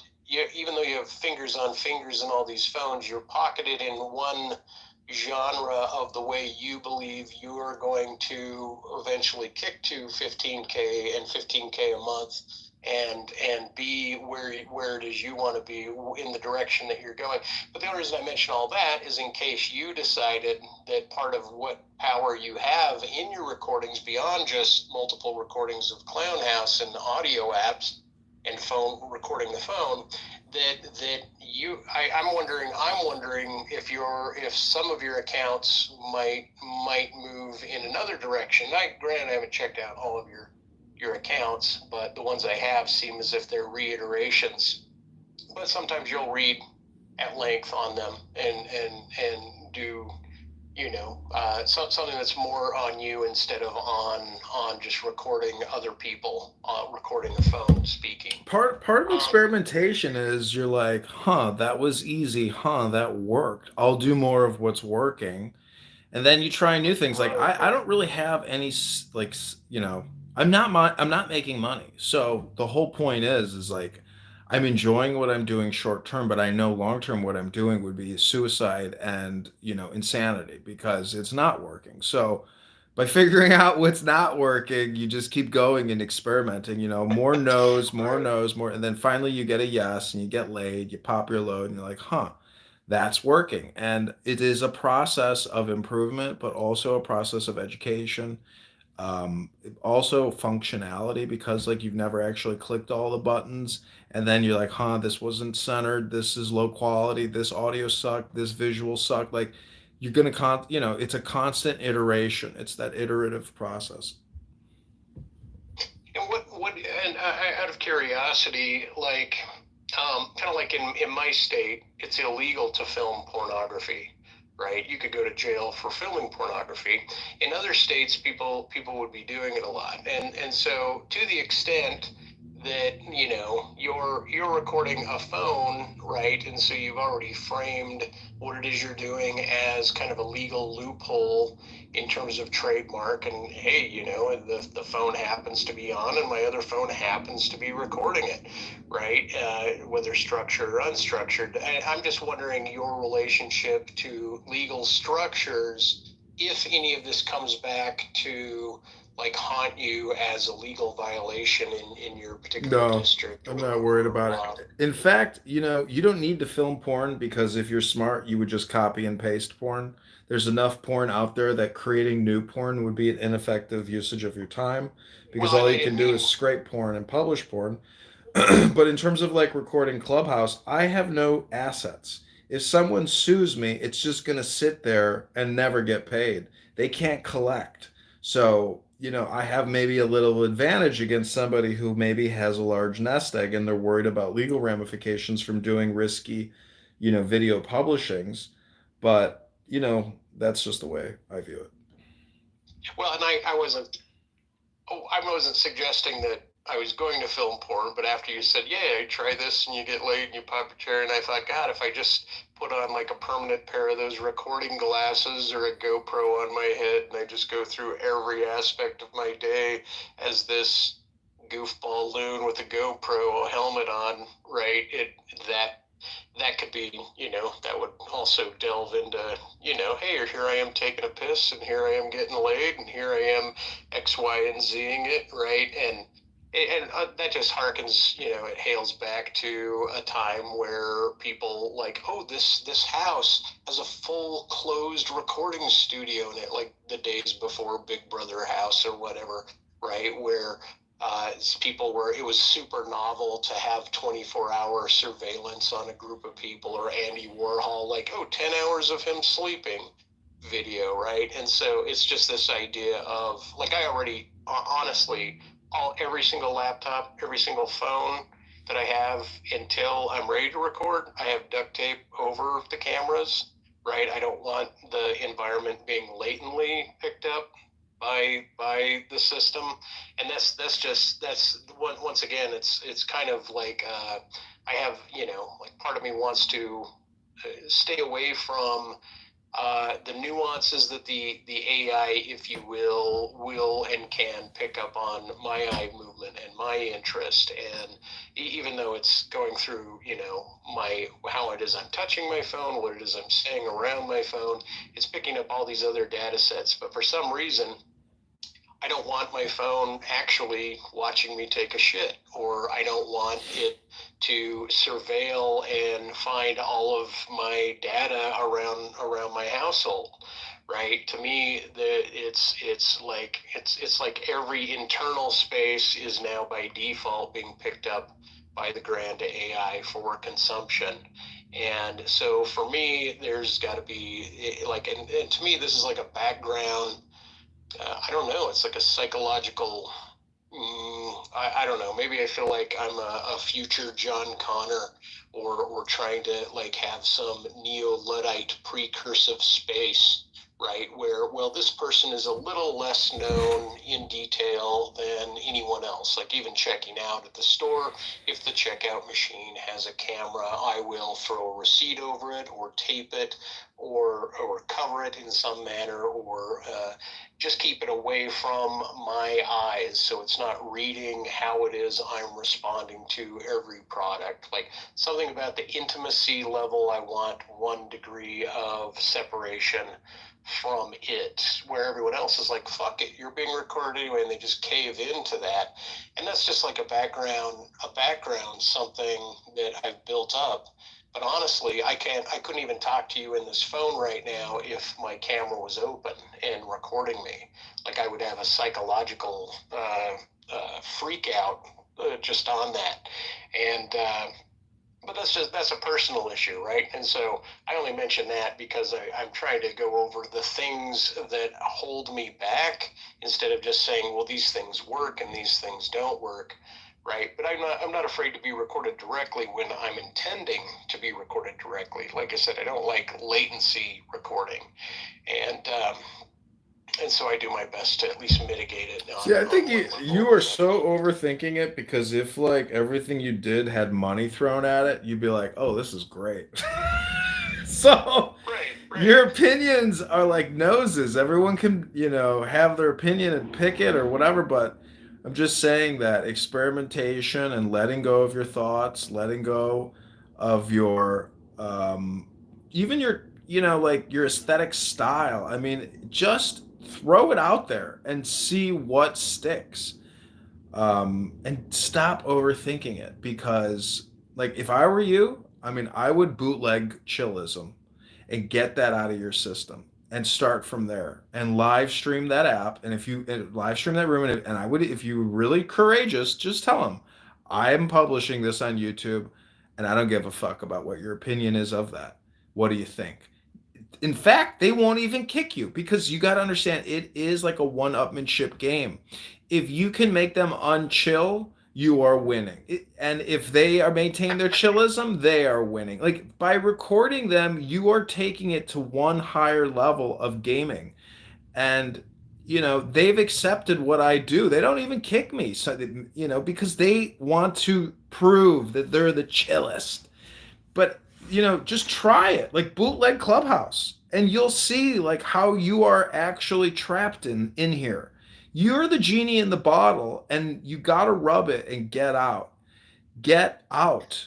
Well, and to me, you're right. You're right. But the only reason I would record myself is to once again to cherry pick my interactions or other people's interactions, very specific clips of their interactions, in order to further monetize that, or take that clip and then put it in AI so AI can keep the sound or alter it and then dupe it and present it. And that would probably be my only reason to do that. Although you do have me thinking about my old account that just kind of tapered off at one point, and how I could. And I used to do this, right? I would live paint for hours and hours, 4, 5, 6 hour videos of me painting, talking about things. And I'd have people on the phone calling, and people coming over, and there'd be chat rooms on Discord or something. And now I have not been doing that, even though for at least since COVID, with the exception of a couple times, because I got no traction, and I thought, is this because I have bad hashtags? Because I don't know what I'm doing? Because the system has already considered me like too adult content, or what like it's almost like that account has been settled out to be categorized by Google as something that should not grow, or something like that, right? Like I'm like, I fought for years trying to get traction, interaction with other people, and I do realize to some extent I like the isolation idea, and I have been that, but I also like the whole idea of podcasting itself, like bringing on other people and necessarily interviewing them. Meaning that if I had a channel and I'm like, okay, we're going to bring on Adrian here, and we're going to speak with him, and have your head show up and just talk to you over Zoom or Skype or something like that, and then just once again do what podcasters do, but it's a network effect. Because meaning the way in which you're going at it, I agree. Like the same guy that is just posting content and they're faceless videos, and he's making a couple million a year on Instagram, just pumping these videos out the way that he does.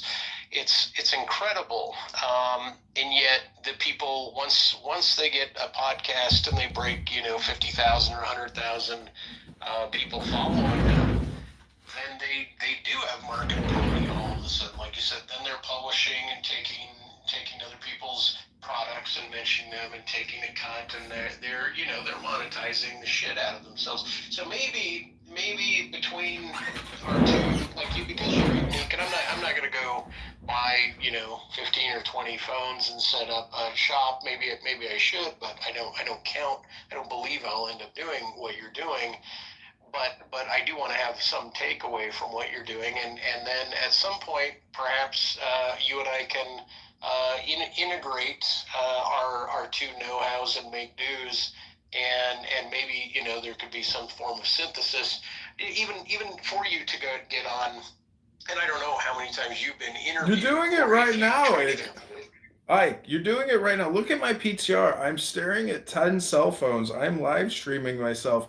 You are contributing to my podcast. You are contributing. So my point, well, then, yeah.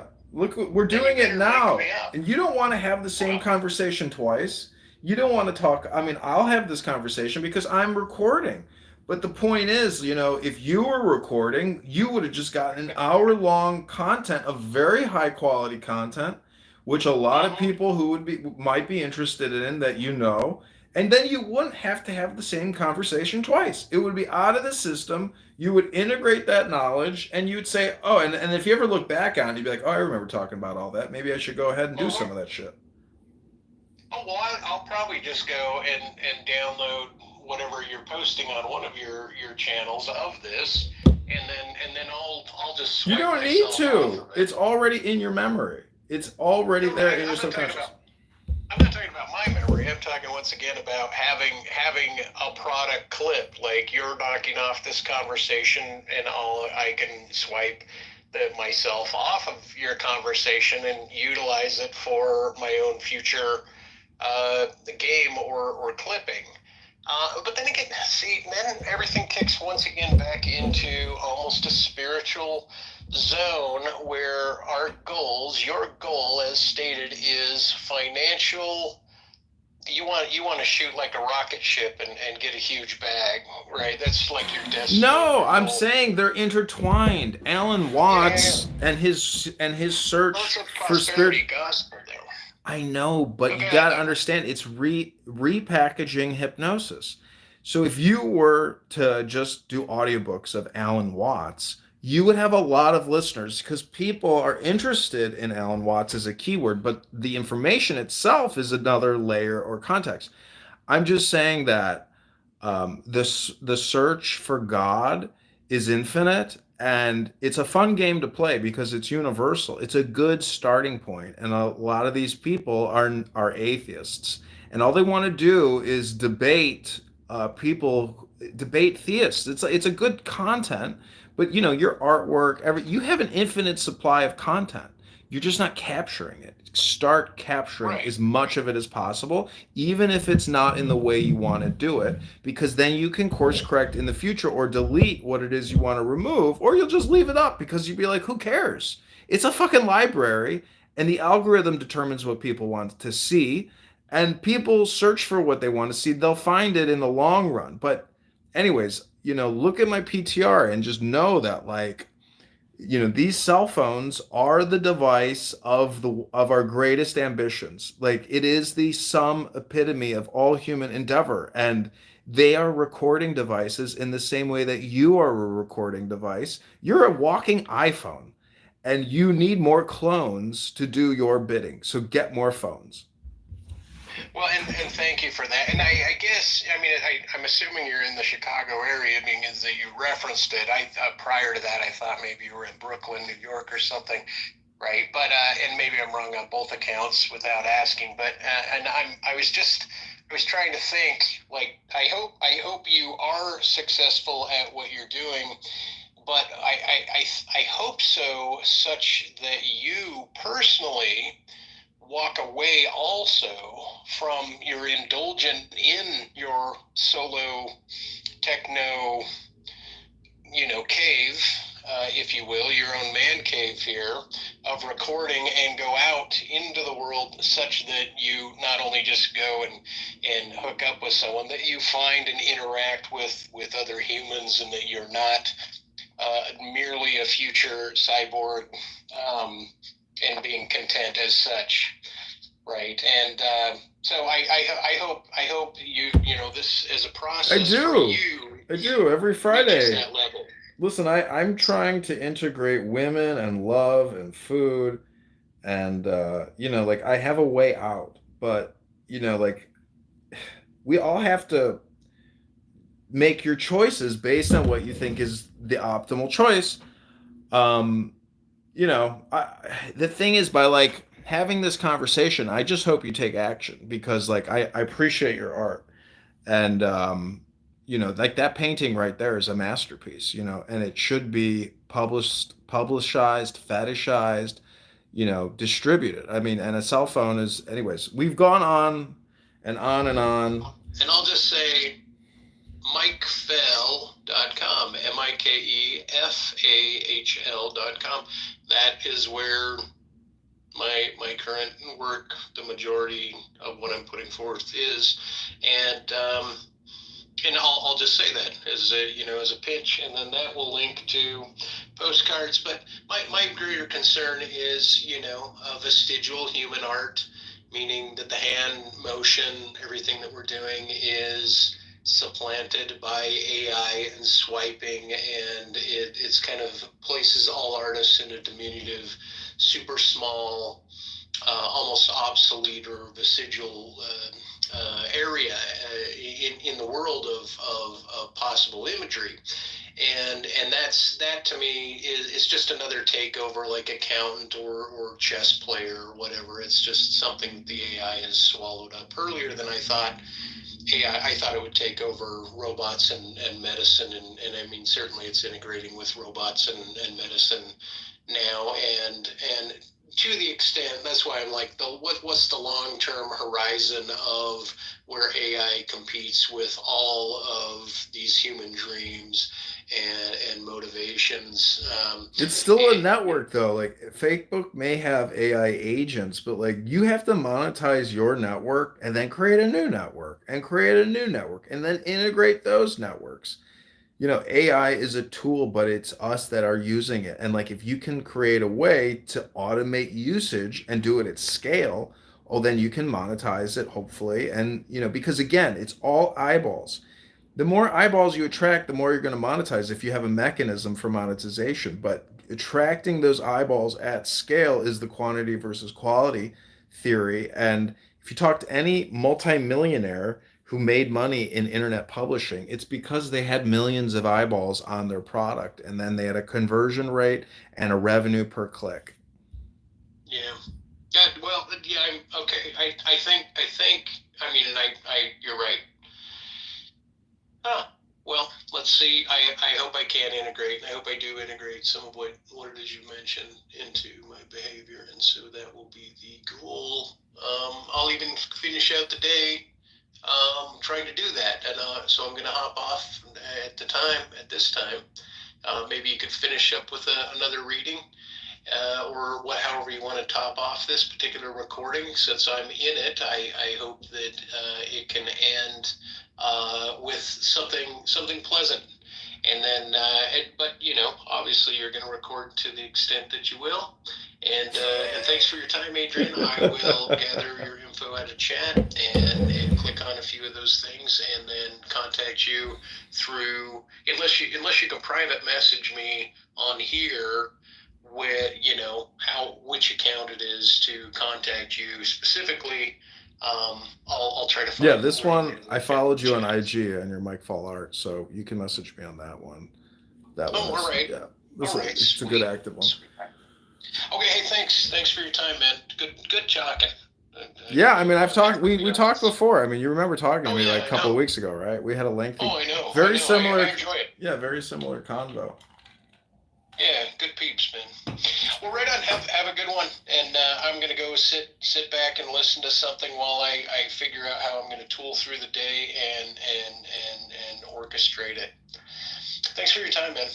Have a good one. Yeah, thank you. I appreciate the conversation, and you're exactly the person I want to talk to because we are aligned.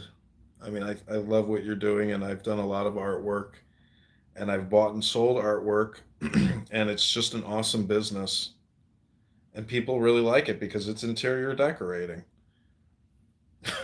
you know, Most people don't have awesome artwork in their house. Their walls are just like have, not very inspiring stuff. But it's more than that, like because it just goes into all categories. Pharmaceutical, banking, it doesn't matter. Everything is tied up in artwork distribution or communication distribution. Well, thanks for putting that topper on everything too. Yeah, art is the secret. It's in the tarot. It's a three-letter word. God is a three-letter word. God is the original artist. Everything you create is God. So. Well, I did once say, the phrase "Thou art in heaven," right? Where art is the active verb, and I thought, I do feel most divine when I'm creating.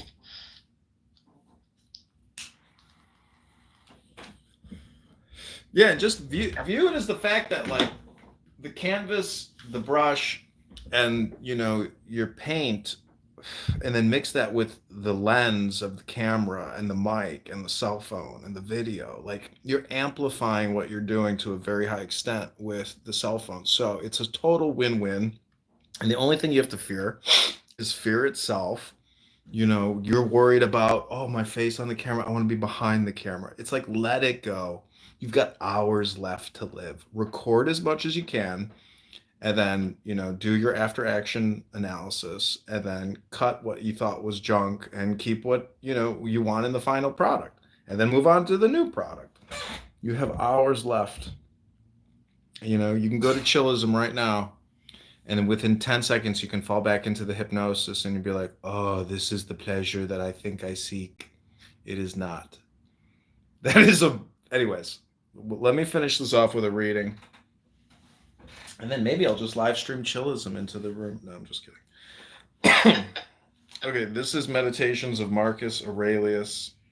This is a meditation hypnosis. So take the deepest breath of the day. This is your clearing. This is your catharsis. This is the high quality, valuable wisdom that you're looking for, whether you know it or not. So take the deepest breath of the day through your nose. Hold it for 10 seconds. Okay, this is Marcus Aurelius. Whatever happens to every man, this is for the interest of the universal. This might be sufficient. But further thou wilt observe this also as a general truth, if thou dost observe that whatever is profitable to any man is profitable also to other men. But let the word profitable be taken here in the common sense as said of things of the middle kind, neither good nor bad, as it happens to thee in the amphitheatre and such places that the continual sight of the same things and the uniformity makes the spectacle wearisome. So it is in the whole of life, for all things above, below are the same, and from the same. How long then?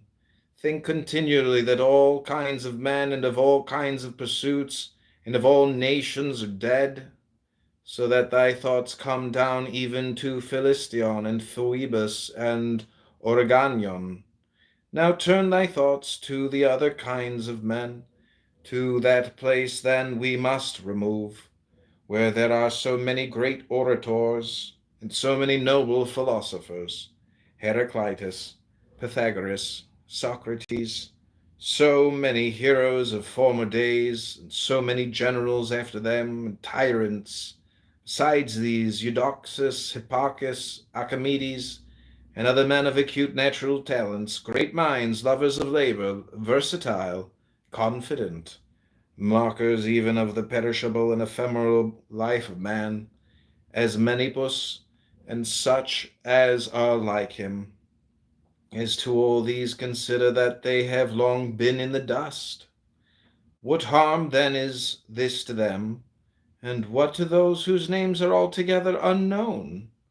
One thing here is worth a great deal, to pass thy life in truth and justice, with a benevolent disposition even to liars and unjust men. When thou wishest to delight thyself, think of the virtues of those who live with thee.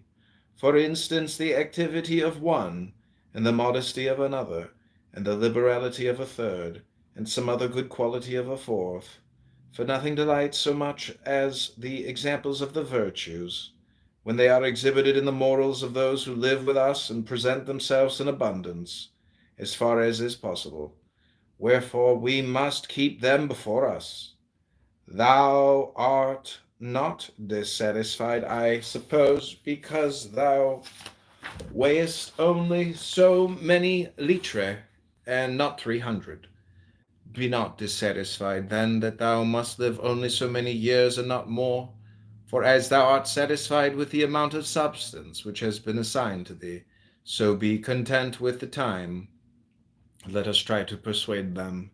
Men, but act even against the will when the principle of justice lead that way. If, however, any man by using force stands in thy way, betake thyself to contentment and tranquillity, and at the same time employ the hindrance toward the exercise of some other virtue, and remember that thy attempt was with a reservation, conditionally, that thou didst not desire to do impossibilities. What then didst thou desire? Some such effort as this, but thou attainest thy object, if the things to which thou wast moved are not accomplished. He who loves fame considers another man's activity to be his own good, and he who loves pleasure his own sensations. But he who has understanding considers his own acts to be his own good. It is in our power to have no opinion about a thing, and not to be disturbed in our soul, for things themselves have no natural power to form our judgments. Accustom thyself to attend carefully to what is said by another, and as much as it is possible be in the speaker's mind.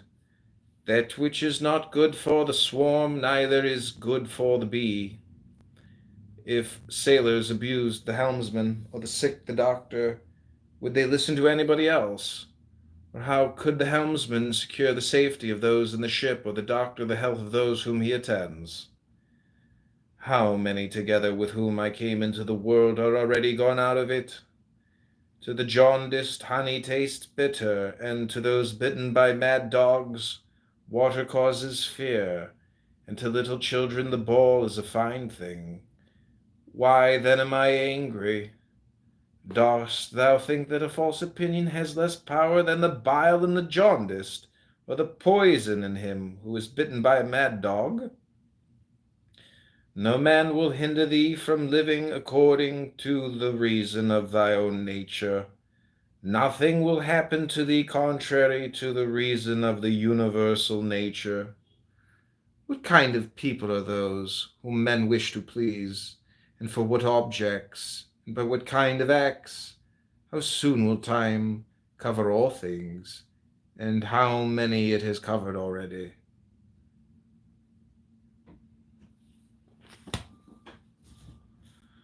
Okay, that's Marcus. Okay, Ike. Is it Icky or Ike? Ike, right? Mike Fall Art. Fall Art. Pump.fun/coin. We got a lot going on in your profile, man. Whoa. Capitalist, Gnostic, Theist, Anti-Racist, Neo-Luddite. POTUS, Rex registered vote. You were a presidential candidate? I was. Constitutional monarchist.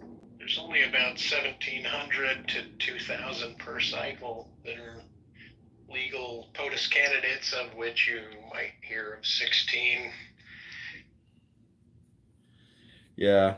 I agree with you on the tiny house thing, because when I lived in LA, I was at 7-Eleven and I met this guy who just, I could tell he was homeless, but he had like really nice tennis shoes on. I was like, bro, I assume you're, unhoused, but like, how did you manage to get such an expensive pair of tennis shoes? And he's like, rags to riches, riches to rags.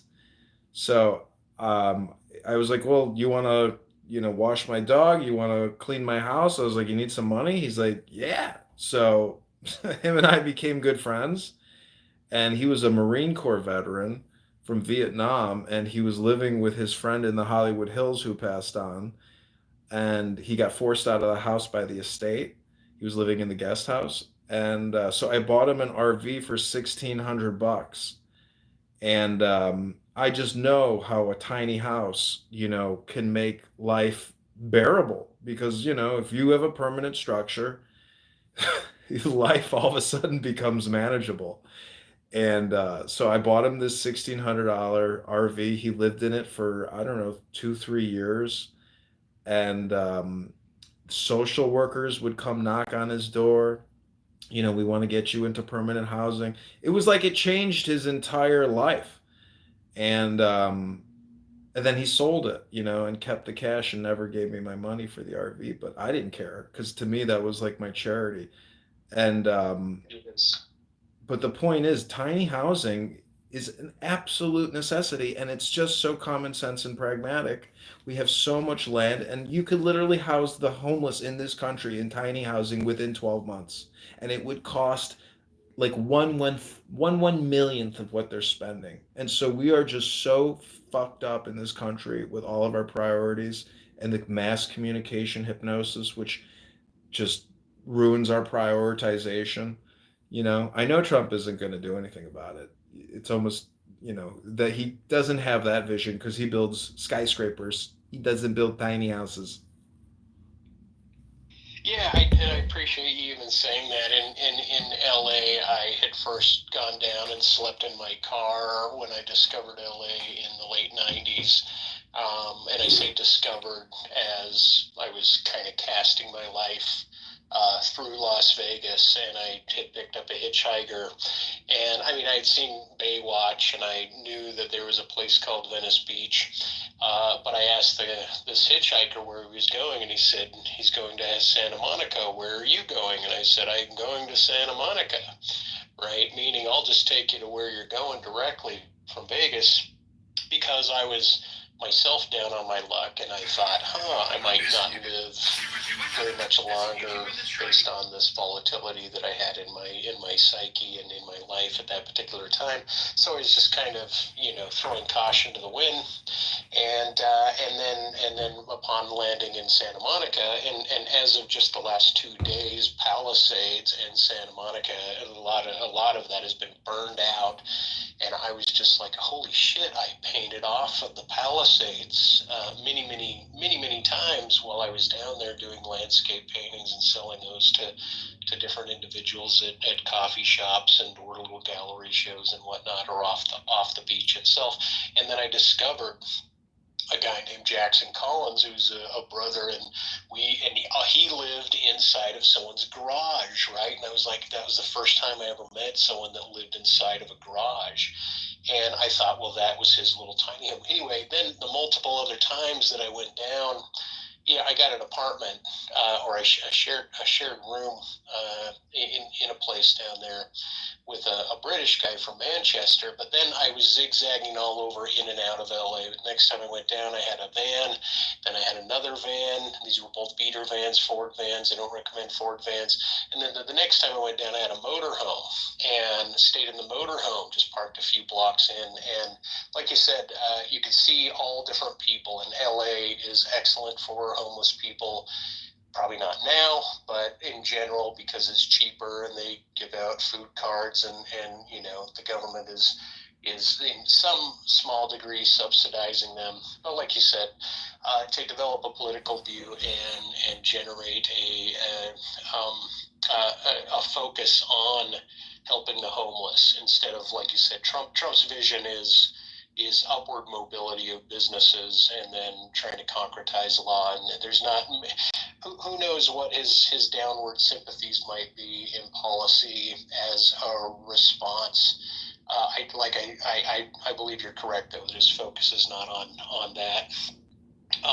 But yeah, as far as everything that can be done, even if you're living in a car or a small enclosure or a garage, is significantly better than just being left under a tarp, which plenty of people I knew would just sleep on the beach under a tarp and drag ass up and down the boardwalk there. And now I'm in mountain states and next to mountains, and so the climate is more frozen, and the homeless people deal with things in different sort of clump modes here. Having to carry on heavy weighted, blankets and bags and tents and other things along with their dog or their pet or even their kids in some respects. And so it is really weird to see how our country is, in a way, ruthless. We are dog eat dog, and everyone does seem to question on purpose for the buck, because that's the way the system's set up. And I don't know. I guess politically speaking, I left just a very minute remnant of what I had typed out there in terms of policy that I would like to see him employed, politically speaking. And so it is really interesting to see. And your story was great. And I have a condo in my town, and I don't use it. It's just empty. I go there to feed cats like 3 times a week and leave a window open, and it's like a cat farm. And there's another guy that'll go there to feed them. But I occasionally would get a homeless person, someone down on their luck, and I'd put them in there and give them like 3 months of development and see what it is they're able to take off into from there. And I should be doing that again, as my ongoing philanthropy. It's so weird. It's so weird now in the modern climate.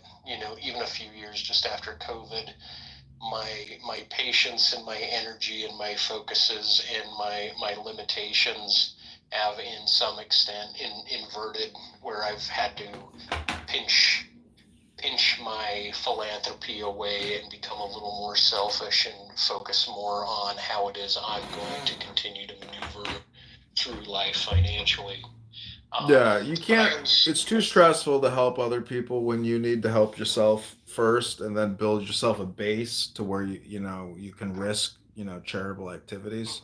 Like I have a coach house on my property, and I would love to turn that place into like an art colony property, but I would also much rather have the person who's consistently working at O'Hare Airport so they can afford to give me, the rent every month, because I know that I need to preserve my standard and my well-being if I want to, try to do. But honestly, I think, I'm big into yoga now, and I just view that as like a great mechanism and vehicle for people to achieve like rapid response enlightenment, because the lower back pain, the hamstring tension, the breathing, philosophically, it's all contained in yoga. And I got a great property here that has 600,000 cars that drive by every month.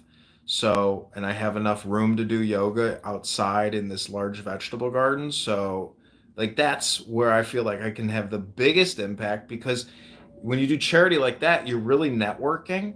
Like, as a yoga instructor, you're basically forming a network.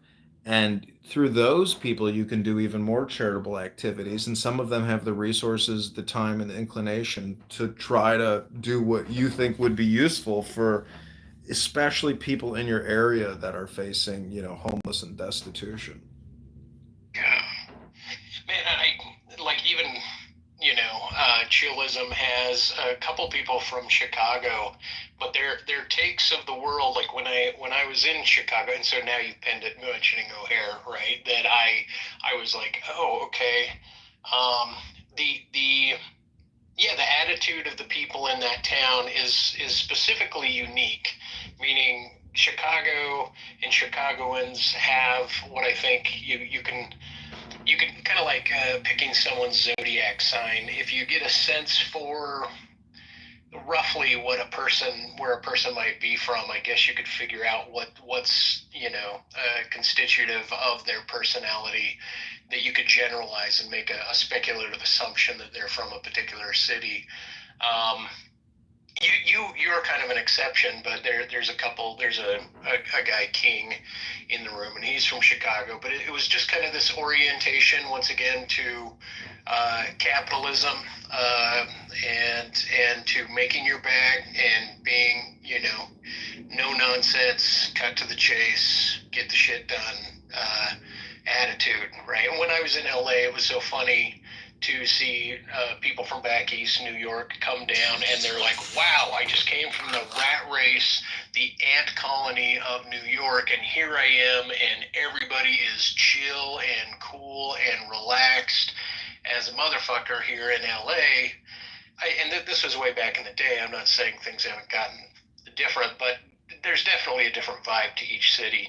And Chicago, it's just one. I've only been there a few times, and but it definitely has something to it that is its own signature. And so it's just interesting to kind of place you in that as a specimen of a species, if you will. Well, I did some activism here in Chicago, and the response to homeless activism is, just like a clubhouse room. How dare you? How dare you? And you're just like, I'm publishing the truth, and you don't like seeing the truth. All you do is complain, and I don't want to complain about your complaining. Like, at least if you can show somebody the truth by filming the homeless and letting the people in your community through social media know the plight of what's going on in your community, when your local politicians are more concerned about a 350 unit multifamily housing project development and a $200 million contract to build a new Target. Like, it's, you know, nobody's taking care of the problems, that are festering at the doorstep. And they're dying, and they're causing a lot of problems, the homeless, and there's just, the Christian charities don't exist anymore, like YMCA. I've lived in a single room occupancy with the bed bugs, the mentally deranged, and the enfeebled and dying. Like, I know what it's like to live in a shit shack and get bit by bed bugs every night. It's horrible. And the point is, there is no prioritization of the homeless. Like you said, it's dog eat dog. But if you can do social media activism, it goes so far, because it throws reality back in the face of the mortals. And everybody who was on that Pacific Palisade cliff looking at the Pacific, you don't know you're alive until your house is on fire. That's a good ender there. Okay, God bless. Let's stay in touch, and I'll talk to you soon. Have a good one. Thanks.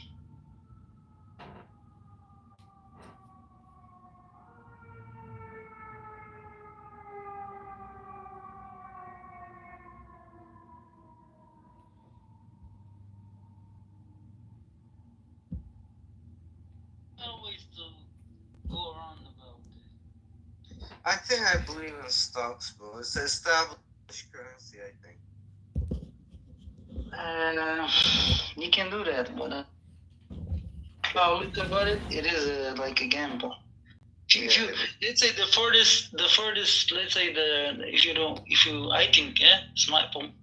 how I think is like if you go like let's say on Apple maybe or Nike, yeah, it's like it's more likely you wouldn't lose money, but the rest of them you're in trouble. Okay, we have Reese here. It's 50 minutes. What is that flag, Reese? Yeah, you know what it is, man. Can you save your Gazan brothers? Yeah, man. Can you But see? you guys are going to war against women and children. You're not even. Against women and children. I don't saw fight you an from actual the military, States. You are from the States. Where do you live? In Harlem? Where? Bro, I'm from Florida, bro. What are you talking about? Florida, bro, yeah. What do you know about Gaza? What do you mean? What do I do about it? How many people are living in Gaza? Why are you guys murdering? I don't know. So you have no idea. I'll tell you how many live. So minimum, how much people are living in Gaza? Can you tell us? So it's minus 200,000 that you killed and bombed. Minus of what? Yeah. Of what? Yeah, Of what? 200,000 women and children that you guys But bombed. of what? You don't know. You don't know. You see, Linda, this guy is coming. He doesn't know even how many people are living. You're not even Semitic. You don't even belong there. You're free. You're not Semitic. You're not. You literally just take things from other people's cultures and pretend to be your own. Like, what is wrong? Zelda, tell him something about yourself. You know, I think he's. Tell me something. Yeah. Tell me. Maybe it's not some way down. Yeah. Wait, Zelda. What is you even talking about? Reese, it's okay. Let me ask you. No, Zelda. You as a black man, I dare you to go to Israel and see they spit at you. You're so dumb. Yeah? You're actually stupid. You're But he's living in What do you think? Please, let You're me. actually stupid. What do you think they're going to do? Please tell me. I dare you to go there right now. Swifty, please let me talk with you. Go there right What do now. you mean? So what they going to do to me? What do you think they're going They're to gonna do? spit on you. I dare you. Go right now. Okay, spit on me. What more? Tell me more. Oh, what? That's okay? No, explain to me. Like I want to know how it is for black. No, I want you to explain to me how is it They're gonna for black. spit on you, bro. Okay. Hey, That's it? Swifty, I got a question for you. Do you read the Talmud? Swifty, you didn't explain what they going to do to black men in the Israel. Talmud, Swifty? No?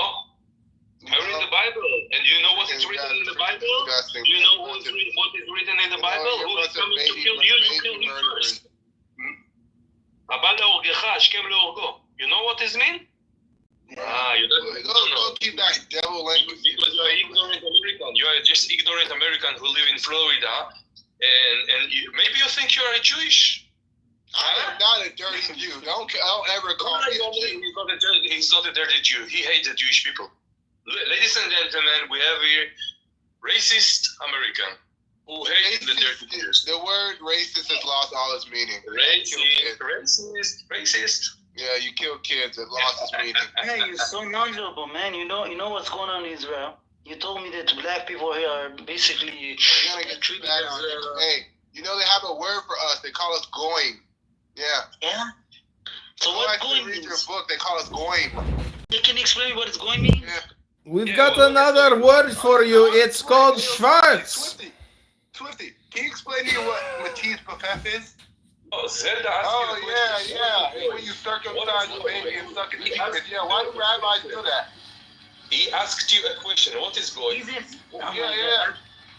You didn't answer the question. Yeah, why do rabbis suck baby penises? Why do they do that? No. First of all, answer the question. Then let's go on. All right, cool. What's the question? What is going? What is going? Goy means a non-Jew. Wow. Okay. And what did it say in your Talmud that you can control the goyim? It says that you can steal from a goyim. It says that you could No, it doesn't. kill a goyim. Oh, you have to No, it doesn't. Shut up. Shut up. Quote it. Find it. Find it.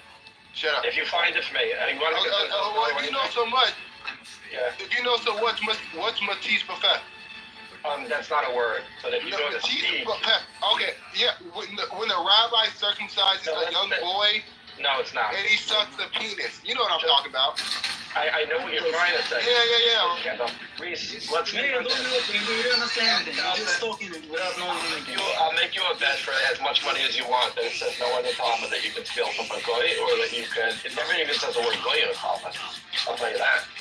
I'm ignorant. You just They're asking my question. Why do rabbis suck baby penis?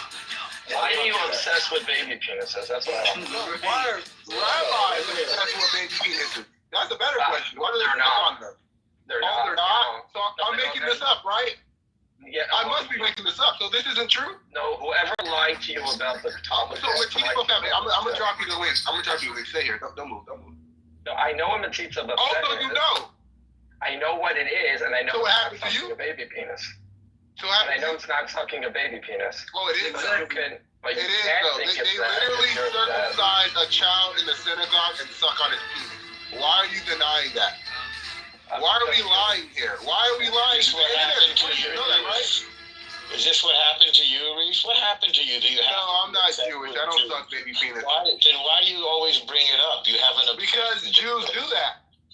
And why are you obsessed with Jews? I'm obsessed that you guys suck baby penises. Hello, everybody. Shalom You need to Lachaim. stop it. Shalom You Lachaim. need to go to high school. You obviously dropped out. No, bro, you need to stop. Everybody, You Shalom dropped out of Lachaim. high school. You can't read, so you just repeat nonsense. You're mad that you got stuck in the oven. Let's give. Where did you convert to your disgusting? Shalom Lachaim, everybody. Hello, John. How are John, you? may I Shalom Lachaim from Israel. Hello, how are you? John, may I call that? I am from Israel. I live in Israel. Hey, from Here in Israel. I live in Jerusalem. Okay. Let me check Shalom. Thank you for checking in. How are you guys? We do. This recording is Very good. We are very good. You know, winning the war against Gaza. So on the way to win Gaza. Translated is be not as you You guys aren't even winning. You guys can't even walk on the ground and fight. Hey, Swifty, where are you from? I am from Tel Aviv. Nice. Thank you. You have any questions for me? Yeah. In how long Gaza will be destroyed completely? Free Palestine! Not real about! Yeah. I know that it's like Free that. Palestine, This is the motherfucker! reason why you're all dying. No, I know him. Can you save Gaza, John? Can you save Gaza? Free Palestine, free Gaza, free my people! This is Can you save Gaza? all of these people. Yeah, I knew that he's going to say Free that. my Yeah. fucking people, motherfucker! Oh, look at the face of the Muslims. Look, They're you didn't see the face of the Islam. Everyone. Free Palestine! The world is not losing much Big with legs, these come retards. on, big legs, my nigga!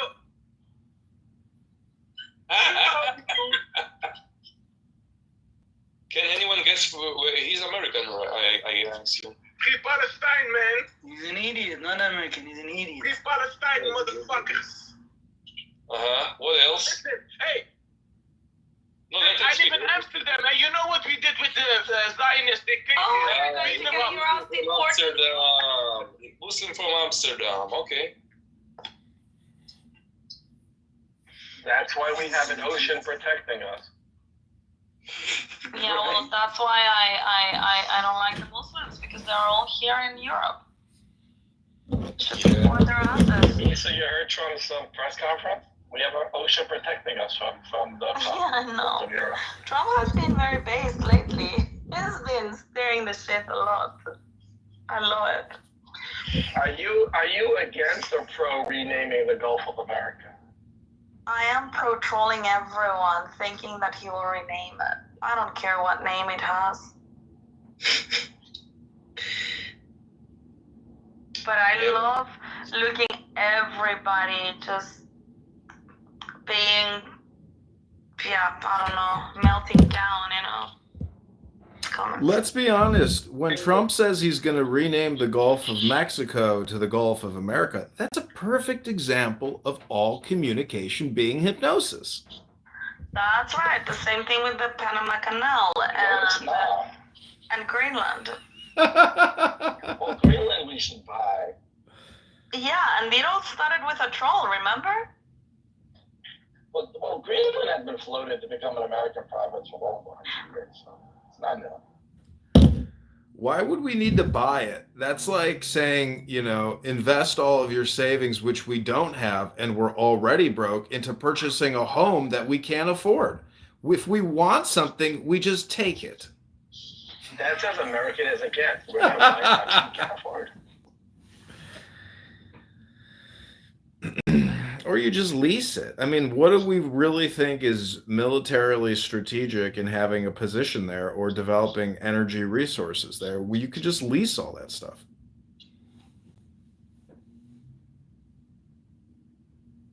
I say by the time Trump leaves, we're going to have Greenland, we're going to have Canada, we're going to have the Panama Canal, and we're going to have the Gulf of America, and the American Ocean will be renamed the European Buffer Zone. No, we're not going to have those things. We don't want those things. That is a globalist position of a one world government, some type of a unity, and that's bullshit. We reject that.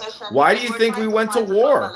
Why did we go to war in 1776? What was the purpose of our legacy, our history? You know, you're just disregarding our entire identity. We went to war in 1776 to build an ocean between us and Europe. Now it's time to cash it in. Yeah, but I mean, if you guys start trying to be an empire, you're going to be doing the exact same thing that the WEF is doing, you know? It's not conducive of a good world order. You need to respect the sovereignty of our countries. But anyway, have you seen this politician from Canada threatening Trump, like in also stealing California and Washington D.C. and I don't know what other place. No, Washington D.C. Washington State. Sorry. Yeah, there is this. Let me post the link. I don't know who this woman is. It's a Canadian one. And she's like, oh, Trump, you think it's funny to say that you're going to annex Canada? Well, what if I told you we could also annex California? We could take it from you. What about now? And she's like, and Washington. And she's looking like 4 states. So they want the action? Exactly. Canada, oh, you weren't here. Well, on the north, on the East Coast. Remember when Canada burnt itself down and sent us all the smoke? We couldn't see for 3 days. Really? Yeah, that was weird. That was like 2 years ago. Cares for me very much bought me an air purifier because of that. They got all scared. Very sweet person. Even Chicago was impacted by that. Chicago, New York, everybody. It's activated too. There it is, the link in the chat. Look at it. I don't know who this woman is, but she's the one threatening Trump.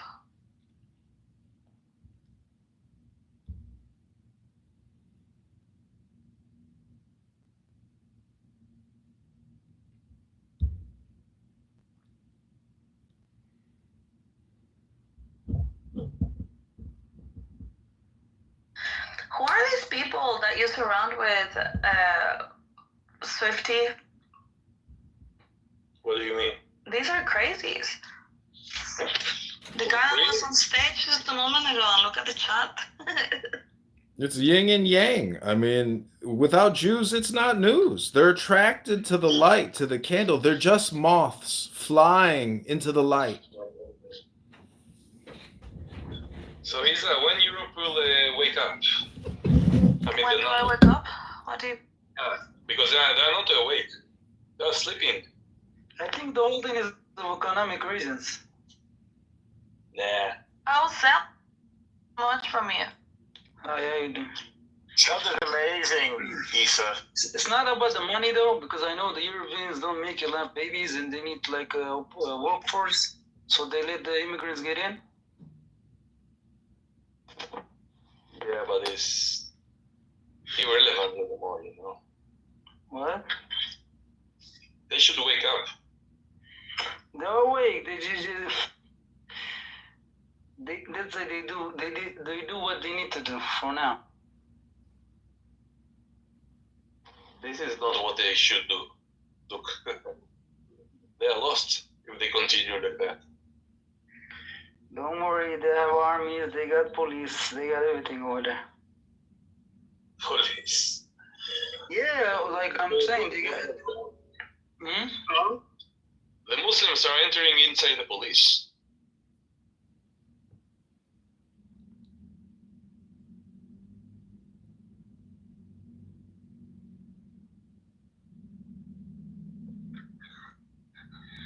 Swifty, I'm telling you, the moment The moment they will change their mind, you will see what's gonna happen. Yeah, you have a point. Especially the Germans. Exactly. You remember what happened, right? So Yeah. don't worry. It will be a civil war. John. Where? What are you saying? You think the Germans are going to throw out the Muslims? No, they're going to fight against the Muslims. No, I don't think they're gonna throw everybody out. But like, They will. Believe me, when they wake up. no, not everybody, not everybody. But yeah, a lot of them.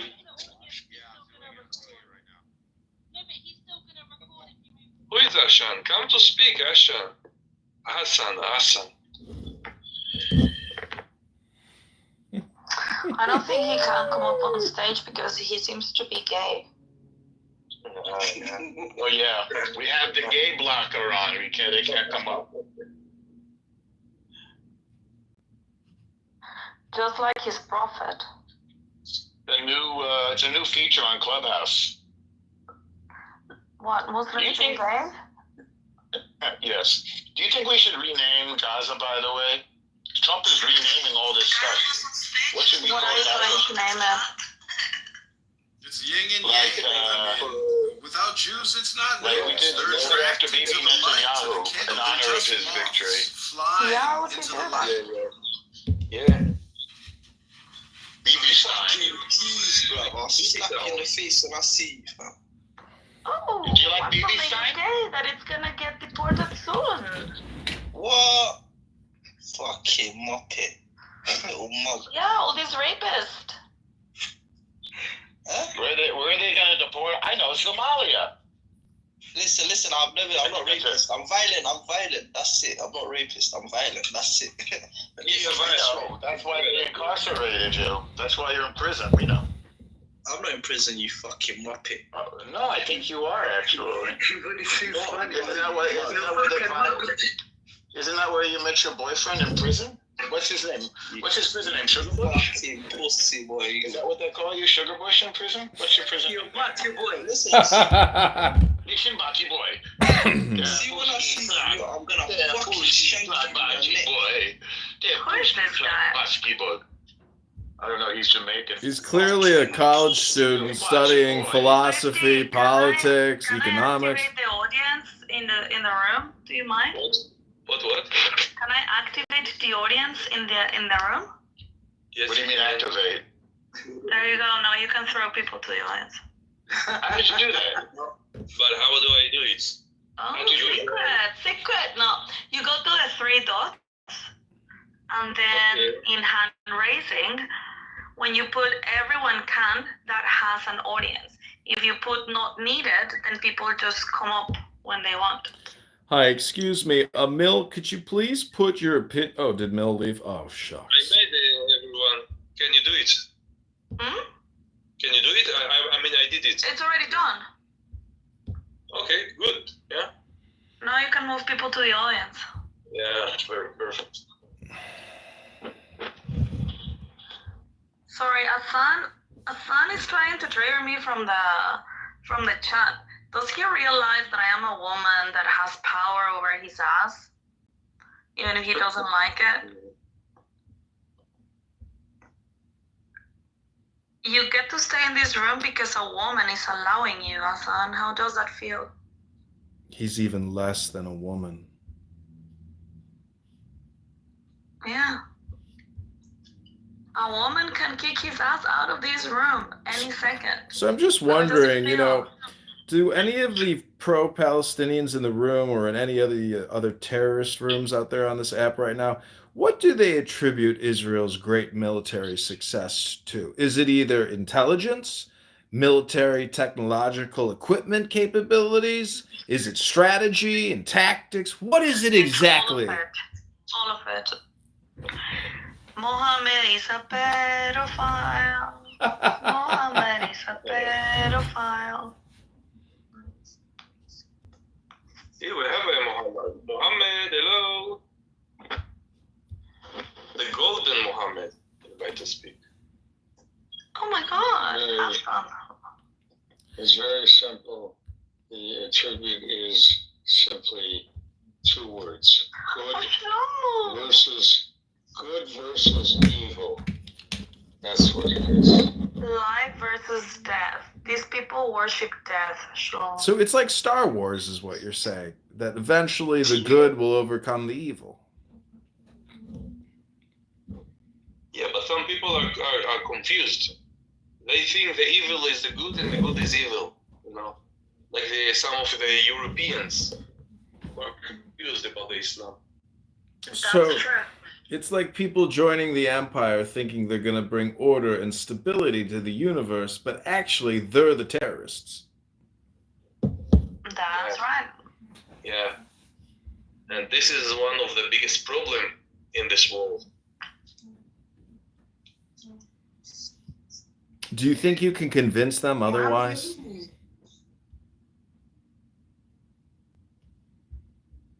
Do you think Elon Musk will be the next president?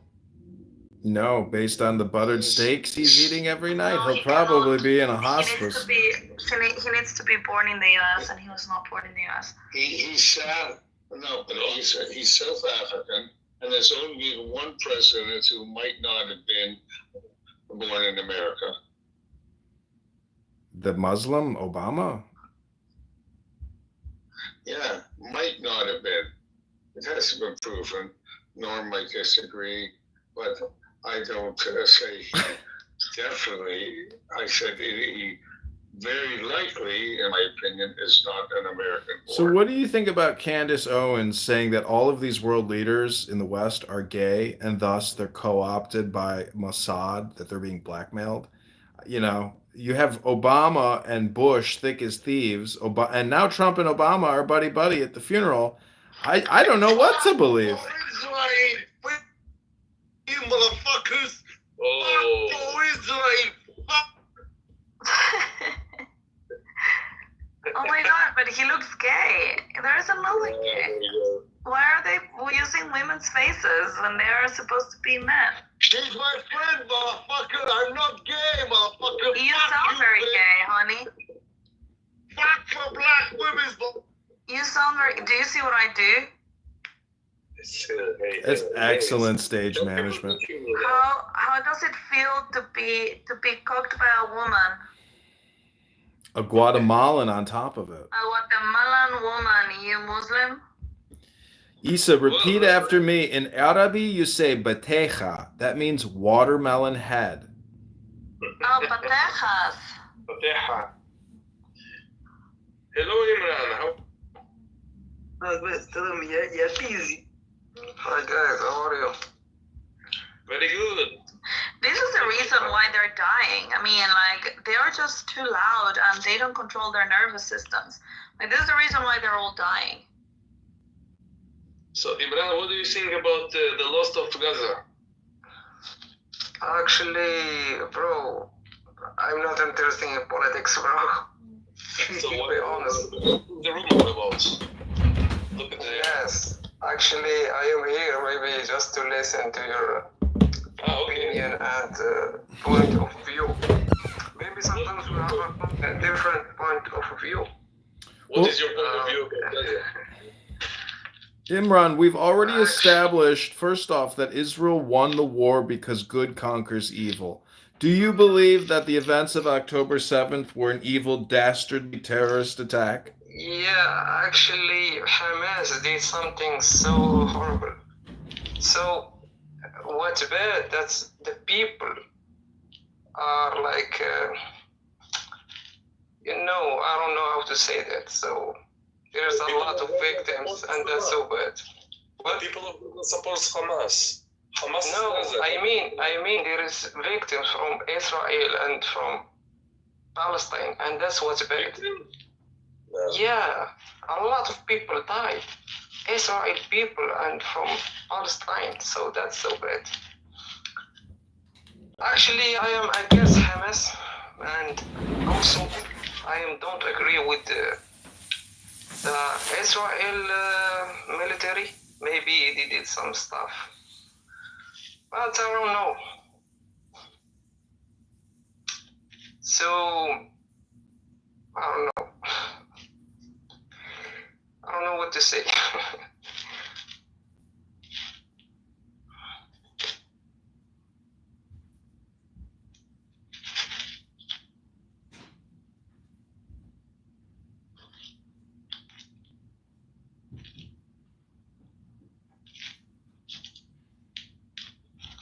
some people thinking that just insulting or Israel's or anything that will help.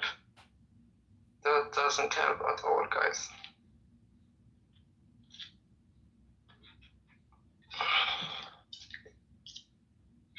Israel is fighting the evil, yeah? Thank you. Actually, I don't know.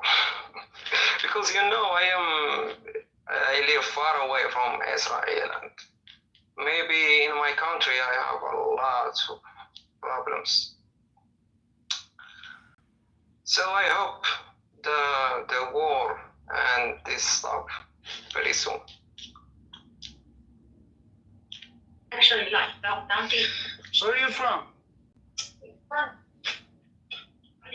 You asking me? Yeah, bro. I'm Moroccan. Mm-hmm. What do you mean you said a lot of problem? What's going on in Morocco right now? Bro, our economy is bad. We have like some people are suffering, and so we have like a bad situation at this moment. We have like a water problem, and also there is no rain. And there is some people who in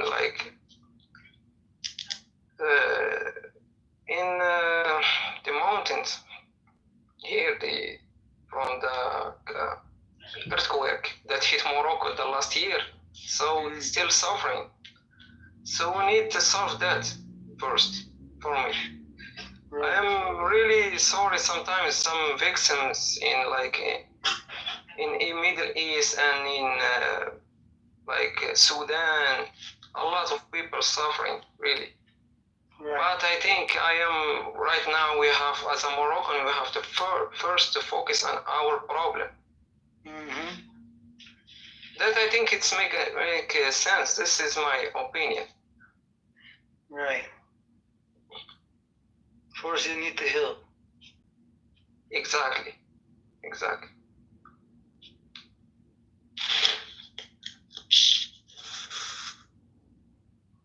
Did the government have the former plan or something, or did Morocco get aid from other countries? What do you say? Sorry. I asked if Morocco gets aid from other countries right now. Get aid, like they helping them. How is Morocco solving its problems? Right now, I don't know. Maybe they make it worse. The government make it worse. So, actually, I have no idea about the other countries' politics and that stuff.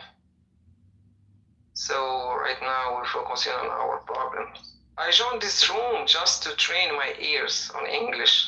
So, I understand what you're saying. What is okay to ask me if you want to ask. No, I get the gist of it. I understand what you're saying. Where are you from, guys? I'm from Israel. Israel. All of you Israelis. No, I don't think everybody. I'm from Israel. And what about Adrian and Shalmo? I don't know. I'm in Canada, but You support Israel?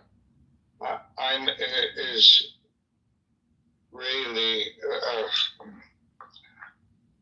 My grandchildren are all Israeli. I'm not. I haven't. Are you Jewish? Jewish. There's only one country that Jews are safe in. That's Israel. That's due to the hatred in every other country and intolerance. You got to speak to them in simple English.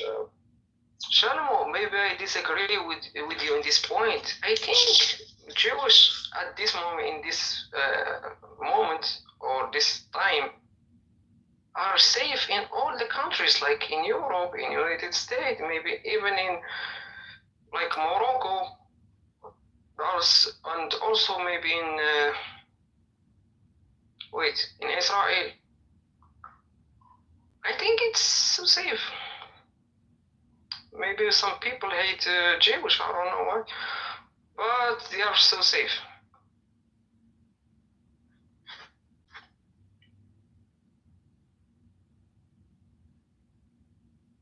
Maybe if you go with security, maybe.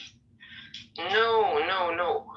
Because Jewish, they came to Morocco a lot because they have some. No, Morocco maybe, yeah. Morocco maybe, yeah, because they I don't have know. agreements.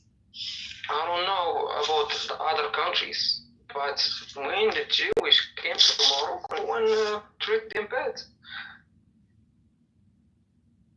And no one can, even because they protected by the authorities. Imran, what is the word dhimmi? Do you know this Arabic word dhimmi? And what is a dhimmi? Who is a dhimmi? Dhimmi? Sorry, I can't understand you. What do you mean by dhimmi? Is it an Arabic word? When it is Zelda, what did the Israelis explain to him the word I'm trying to get across to him? It's like non-Muslim that live in another country. You need to pay like taxes, all that. You know what I mean? What is that? It's like jizya. Aywa. Is this something you would agree with, Imran? No, of course not. Of course, I disagree with this stuff. Yeah, because as a human, we are all equal. The Muslims are equal with all, and with Jewish. This is my opinion about it. I don't hate anyone. I hate just who hate me, who treat me bad.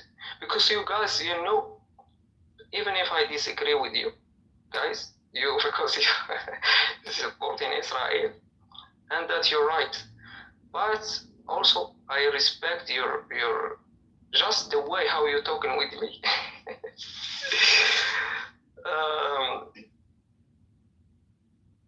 That's all. And of course, jizya, it's something really bad. Imran, I have a question for you. You may not be able to answer this. Why is America successful, and why is Morocco and every country in the Islamic world, except those countries that have oil, not successful? Actually, maybe because the mindset. Because United States, they accept all the people, the different people. They live all the religion with all the background without problems. So the problem with Middle East and North African, they don't accept the difference. You know what I mean? And that's so bad. If you just ignore like a race or a religion in your country, that you mean your country will be weak. You know what I mean? So the diversity of people make the country very, very strong. This is my opinion about it. I don't know if you agree or not. It is more problematic though. Sorry? There are a lot of people that try to, let's say, take the ring to several directions. Yes. Shalmo, do you have any other questions?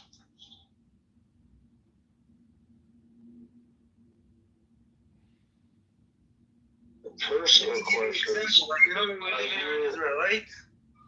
So I don't know. Yes, you're right. I know there is a lot of people living in Israel. Right. So Because do you know why I don't hate Israel or Israel people? Because I had a friend in my Facebook. She's living in Israel. She was so nice and so polite and so helpful. So that's why I want to hate this. Maybe there is some news and a lot of stuff. Look, they are biased, like bias. So maybe what? Bias. I bias against Israel. Mm-hmm. Of course, there are bias. Yeah, that's so bad. That's so bad.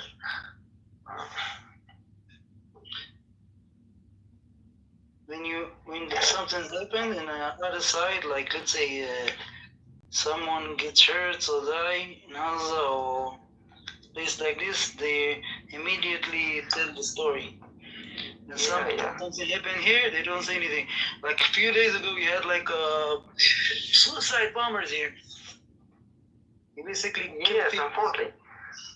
Yes, that's what. That's so bad because a lot of people die, just innocent people. So maybe young people or kids from Israel. It's the same Israel, or even if they die. It's not the same. No, the same. Wait. Let me finish.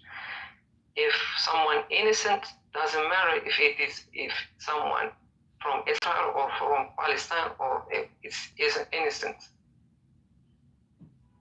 You know what I mean? But the thing is, Israel don't actively goes and try to kill people. They do. They come here and they try. Even some of the people that live here, even though they got like 20% of the population, they have parliament members and everything. They still have animosity against the people here, and they have riots. They kill people. When people like come here to work, sometimes they go on riots and they like hurt people, knives, whatever. Yes. You see what happened? What happened in 7th of October is just like maybe on a bigger scale, and people got more shocked. But it happens a lot. They go and let's say someone have a car, he start running Jews with his car. Like this is a suicide bomber. Yes. So they do that. That's so bad. That's so bad. Just by attacking innocent people doesn't matter. That's why. Wait. Right now we criticize Hamas. But also we have to criticize the Israel army. Sometimes they kill innocent people, and that's so bad. So both, I think, both Hamas and Israel military did something bad. So go ahead. No, what you're saying, you're trying to do the comparison is wrong. Tell you what, because basically the Hamas is the government. They have, it's an army. It's not like let's say some kids. It's an army, right? So when you have people that send missiles here, and they kill people. Basically, they kill them. They kill their children, and they do it by intention. And the people that come here and do like suicide bombers, they do it intentionally. Israel don't go there and try to kill people intentionally. They don't. Yes. They do. Yes. So it's not the same. Yes, not. Yeah, I know the intention. Maybe the intention is different. But in the end, there is a lot of victims killed in Palestine are just innocent people, and that we need a solution. I think we need solution. Probably how I can say it.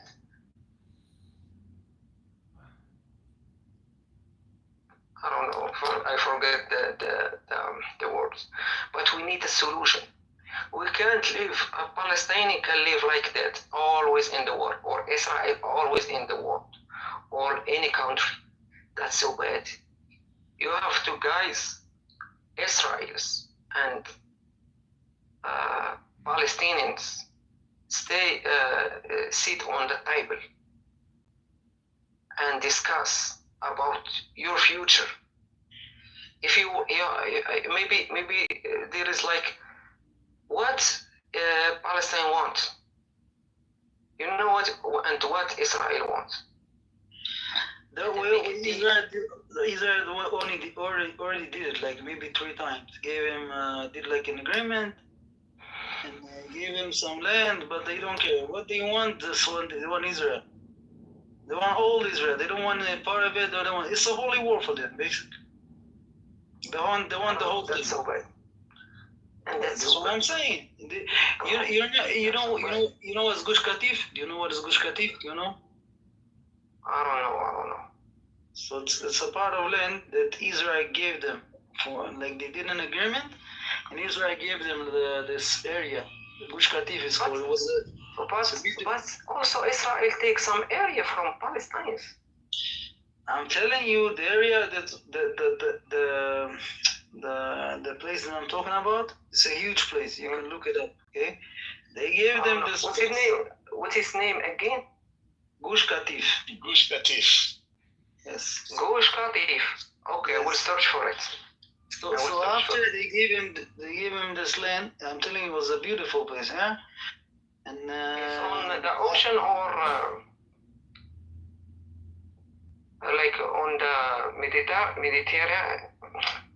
Mediterranean, on the ocean, because if the land is surrounded by the Israel military, and that doesn't help at all. You know what I mean? It's in the southern Gaza Strip. So we left Gaza in 2005 in order to make peace with Gaza. We left. Every single Jew left. And what did they do? They said, okay, now we want to kill all the rest of the Jews in Israel and all the rest of the Jews in the world. Mm-hmm. So that's when we put the blockade on them, because they started to bring in weapons. Yeah, this happened. Yeah. Yes, unfortunately. 10,000 people left this area. 10,000 people was there living there. They left the houses, everything. They left it and they come back to Israel. Then when they... Yes, I know. We even took the Jews out of the graveyard in there. Wait. I know there is a lot of people. They like from Palestine. They work in Israel. So when the war starts, they lose their jobs. They lose a lot. These people, they took names of the people they worked for. They gave them to Hamas. How many people live here? Where do they keep the dogs? How many children? They came, they betrayed the people who were employing them and let them be killed by Hamas and also by civilians of Gaza. They also came in. It's a tremendous betrayal. They will never be welcome again in Israel. All the Palestinians. The ones that came over from Gaza. Because not all. The ones No, could you repeat that, please? Wait. What did you just say? I said that the Palestinians were working in Israel from Gaza. It's called the Gaza envelope. It's Israel. It's near Gaza. I know what it is. And they worked for peaceniks. These people who live there, they're kibbutzniks. They're peaceful. They're just little farmers. Then those same Gazans went back to Gaza, and they gave the information on who they worked for to Hamas. Oh, I did not know this. Yes. When did it come out? It came out months ago. Wow. Where they live, where to get in, everything. Yeah. Where if they have a dog, if they were worried about a dog, even where's the weapons, how many children they have, where's the safe house, their little maps, the names of the streets. This is how they knew where to go. Wait. Yeah. Sorry, good. It's okay, well, I did not know that. But not all of them. You know what I mean? No. Yeah. Just a few. That's a big problem. There is always bad people. It's not a few though. It's a lot. It's a problem now. They're gonna have to listen. Hamas. Yeah, and listen. How do I know who's with Hamas and who's not? When they brought the poor women. Yeah, when they brought the women over there, the regular citizens of Gaza, they were smacking the women and punching and spitting on these girls that they took from the dancing festival. Mm-hmm. This is, so listen, they hate us. Okay, but then I don't... Wait.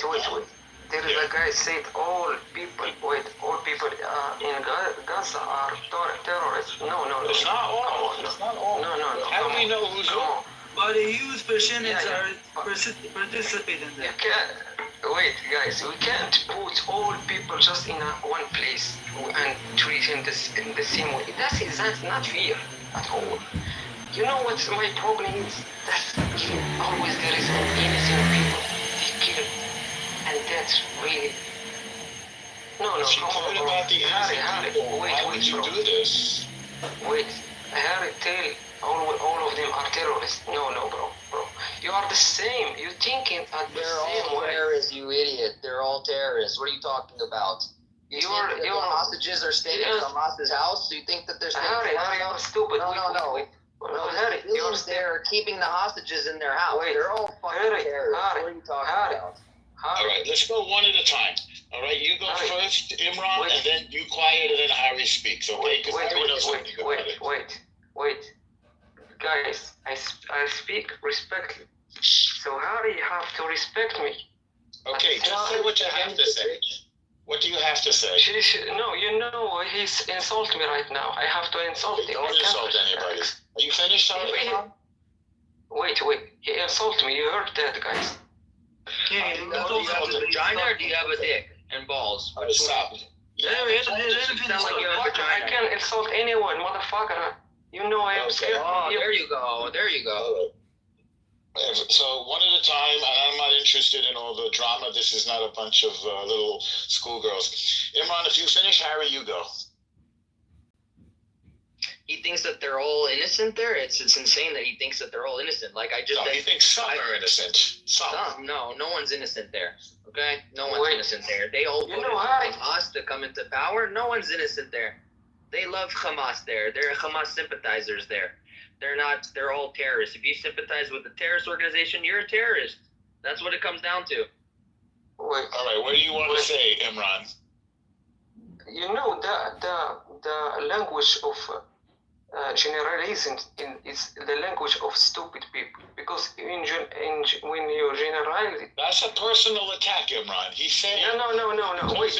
Not personal. Wait. Listen to this point. He says that because so many people sympathize with Hamas, that they're guilty too. And how are we supposed to know? How are we supposed to know who is Hamas and who's not if they don't even wear a uniform? Yes, I agree with you. It's a big problem. We have a friend who's being held hostage. We have another friend who they murdered, by the way. This friend who was held hostage, he wasn't in the house of a military guy. He was in the house of a doctor. So regular people, Hamas pays the money to keep our hostages in their houses. So are they guilty or not? I mean, Harry makes a good point. They seem very guilty if they're going to do this. This is not what a good person does. Imran, do you think Hamas is a resistance group, or do you think that they're a terrorist group? I want to answer.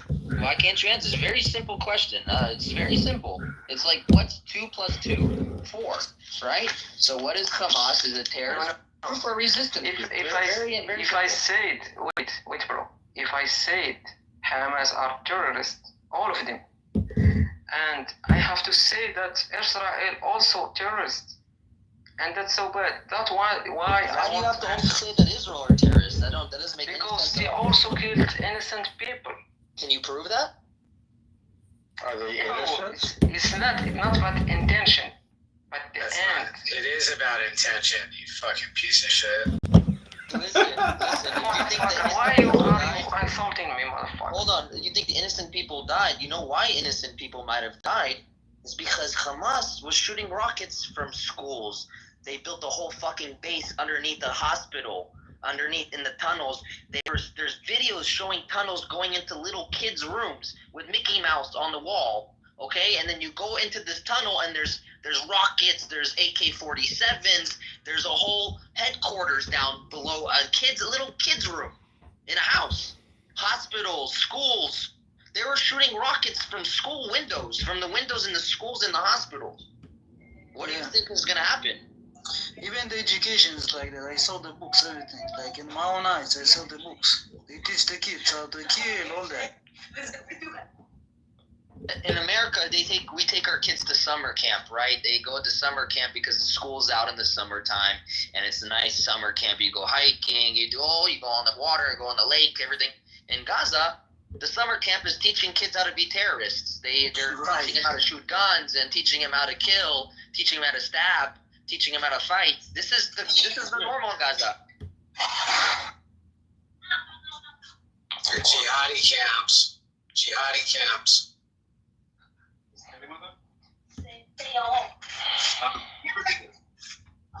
So Imran, do you think that Hamas are terrorists or not? Base it on what you said. That protect themselves by children and by women and shoot rocket to Israel. Of course, that maybe is a terrorism. But it doesn't matter. We need solution. You have to have solution because in the end there is some innocent. We have a solution. If they kill all the fucking terrorists, is the solution. And you think it's killing the babies? It's a good solution? Come on, guys. Yeah, come on, guys. You're so full of shit, dude. It's the same fucking argument, the same stupid bullshit, low IQ talking points every single time. Go read a book, person, whoever the fuck you are in Morocco. Go get out of your own little shithole country and see the glorious world that's out there and know you're highly programmed, brainwashed, and stupid. You are just motherfucker, who asked you, Batecha? Who asked you, Batecha, motherfucker? Motherfucker, I'm talking with hundreds of people at the same time. What's wrong with you? Yeah. Stop killing the baby! Stop killing the baby, motherfuckers! Who's killing all the babies? Well, I mean, it's easy for babies to die when they shoot rockets over the streets, you know, in little kids' schools, you know. I mean, when they're using kids' schools for, like, a headquarters of an army base, basically, is, you know, what would be equivalent to, you know, what a real army would do. They would not actually use a kid's school to, you know, stage their troops and their ammunition there. So, yeah, maybe just gonna die. He just misplaces the blame as the problem. Of course it's terrible when babies die. You shouldn't blame Israel for it. Blame the fucking terrorists. Hey, what do you call it when you start a war and then lose? Guys, I'll know. Guys, let me talk with Al-Normal. Al-Normal. I'm here.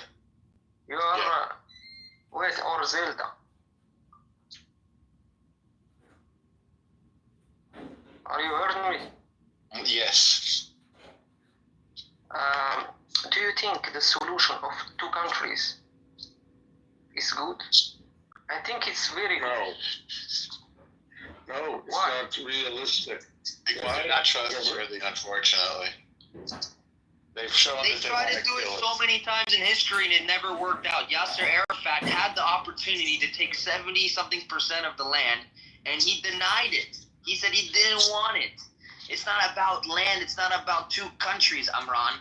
It's about the Muslims there, the radical Muslims that want to kill and eradicate all of the Jews from the land. That's what it's about.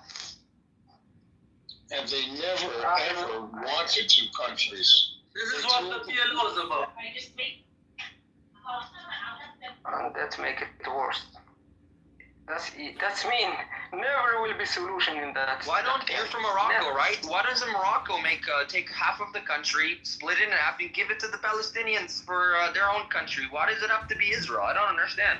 It's not their land. They have no history, nothing to the land. That's land. Come on.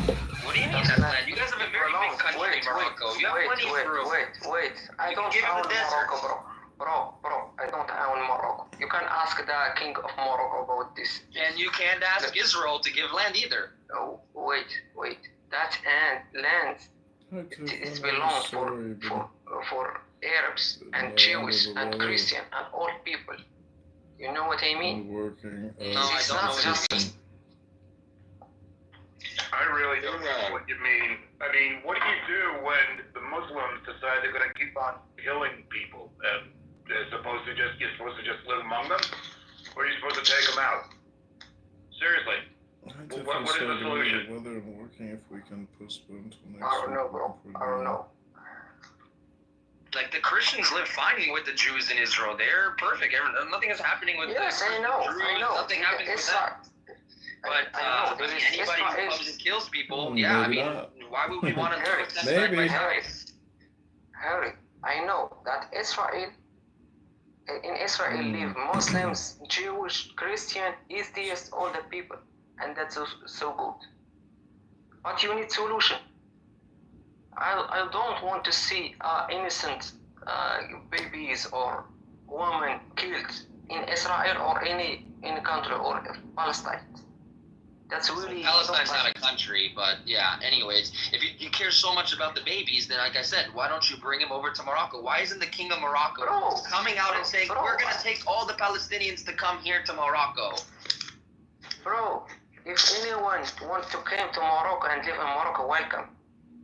Okay, so send a plane to Israel, send a couple planes there, and come get all the Palestinians there. Come on. Do you think I am billionaire to do this? Don't have how I can. He's the king of Morocco. He has plenty of money. I am the king. What? What you say? You said you have a king of Morocco, right? The king of Morocco. You have to ask him. So why did he do this? Do you think I own Morocco? I am the king of Morocco. No, not you. Here. Not you. You're his slave. No, you know this. No, not you. Come on. You kiss the queen. Maybe solution. What is the solution? Let me talk with normal. It's respectful. It's a wise person. I'm very wise. Don't worry. I don't. You bro, you insult me many times. Behind the bush. I tell you how it is. But if you don't want to hear the truth and the reality of life, that's fine. You can talk like an idiot. No problem. Harry, you insult me. You unrespect me many times. What did I say? Called you an idiot? That's insulting. That was me. I called him an idiot. That was me, Harry. I called him an idiot. Okay. Yeah, you call me idiot. Just because I. No, you know what? I don't think you're an idiot. I think you're misinformed. That's what I think. You're very misinformed. That's what it is. So. Maybe I have not enough information. That's what misinformed means. Yeah, exactly. Maybe I don't know because I live far away. We have my own problems. So I'm not a politician or someone in the government. So, but you have to find. You know, Imran, I gotta interrupt you. I find it amazing that you are so unwilling to even listen to alternative opinions, as if you, some fucking insignificant nobody in an insignificant country, thinks you actually know all the answers, all the solutions, that you are making accurate observations. Why don't you just sit back and listen? Or at least try to understand alternative perspectives. Why the fuck do you think you actually know the truth? Do you ever think that perhaps you don't know the truth? He didn't say he does. He said we need to find solutions. So my question, Imran, is if I have in my backyard, I have thousands of weeds, and the grass can't grow, and it can't be beautiful. What should I do? I tried to pull out the weeds with my grandson. We spent hours and hours last year, hours every day for days. 1,000 weeds we pulled out. They still took over and wouldn't let the grass grow. So what do I need to do? I need to destroy them. That's what Israel must do. You don't understand. Not the babies in there that have not been compromised with hatred at a very young age, but all the people in Gaza support Hamas because we don't see them rising up against them. People who have courage rise up like in the French Revolution, like in all times in history, like in Tiananmen. You know where Tiananmen Square was in China 30 years ago or whatever it was? People who are brave and have conviction will stand up to hatred, even risking their own lives. And they don't do that. There's no proof whatsoever that the people of Gaza, whether they are labeled as active terrorists, young men in their late teens and 20s, or elderly people, are throwing Hamas out, are going in groups in the old Western America. If they didn't like, they would surround them and kill them. There's no effort being reported that the people that are residents in Gaza, not Gaza, Gaza, are getting rid of the cancer that is killing them.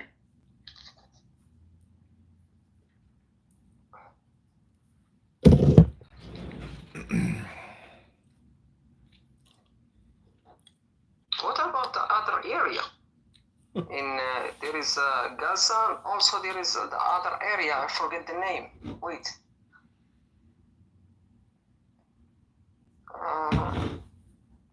Is it called the West Bank? Judea Samaria? The government of Palestine. Imran, let's just look at it this way. If we were to make you king of the world, what three things would you do for we, the citizens of your new kingdom? What? The king of the world? Bro, it's something so big for me, bro. I can't answer you, bro. We'll call you Leo, king of the world, Leonardo DiCaprio. What? He probably doesn't even know what that is. I know he does, and he's an idiot. Listen, the education in Morocco is not very good. Alright? We know this. No. Maybe we are educated more than you have. Oh yeah? Yeah. You can come to Morocco. You can come to Morocco. I don't want to come to Morocco. Do you think just because you live in United States you are better than us? Bro, we are smarter than you, motherfucker. Imran. Most powerful country in the world in America, you think? Even that, you're still stupid. Imran, have you ever seen the movie Casablanca? Have you ever seen the movie Casablanca with Humphrey Bogart, Imran? No. Really? You've never seen it? It's a historically, significant film regarding Morocco. It's with Humphrey Bogart called Casablanca. You might like it. Maybe I will add it to my list. Anyways, Imran, again, I'm going to ask you, if you were the king, give me at least one edict or decision you would make for your new kingdom. New kingdom, my kingdom, or Israel and Palestine? So you're incapable of achieving even a thought or even coming up with some type of creative idea. Thank you very little. I have time. I need time, bro. I need a lot of time. I can't answer you just in 1 second. I need a lot of time. Really? I have a lot of. I need a lot of information to make a good decision. Got it. Sorry, we couldn't give you all the information you need to come up with a response. Wait.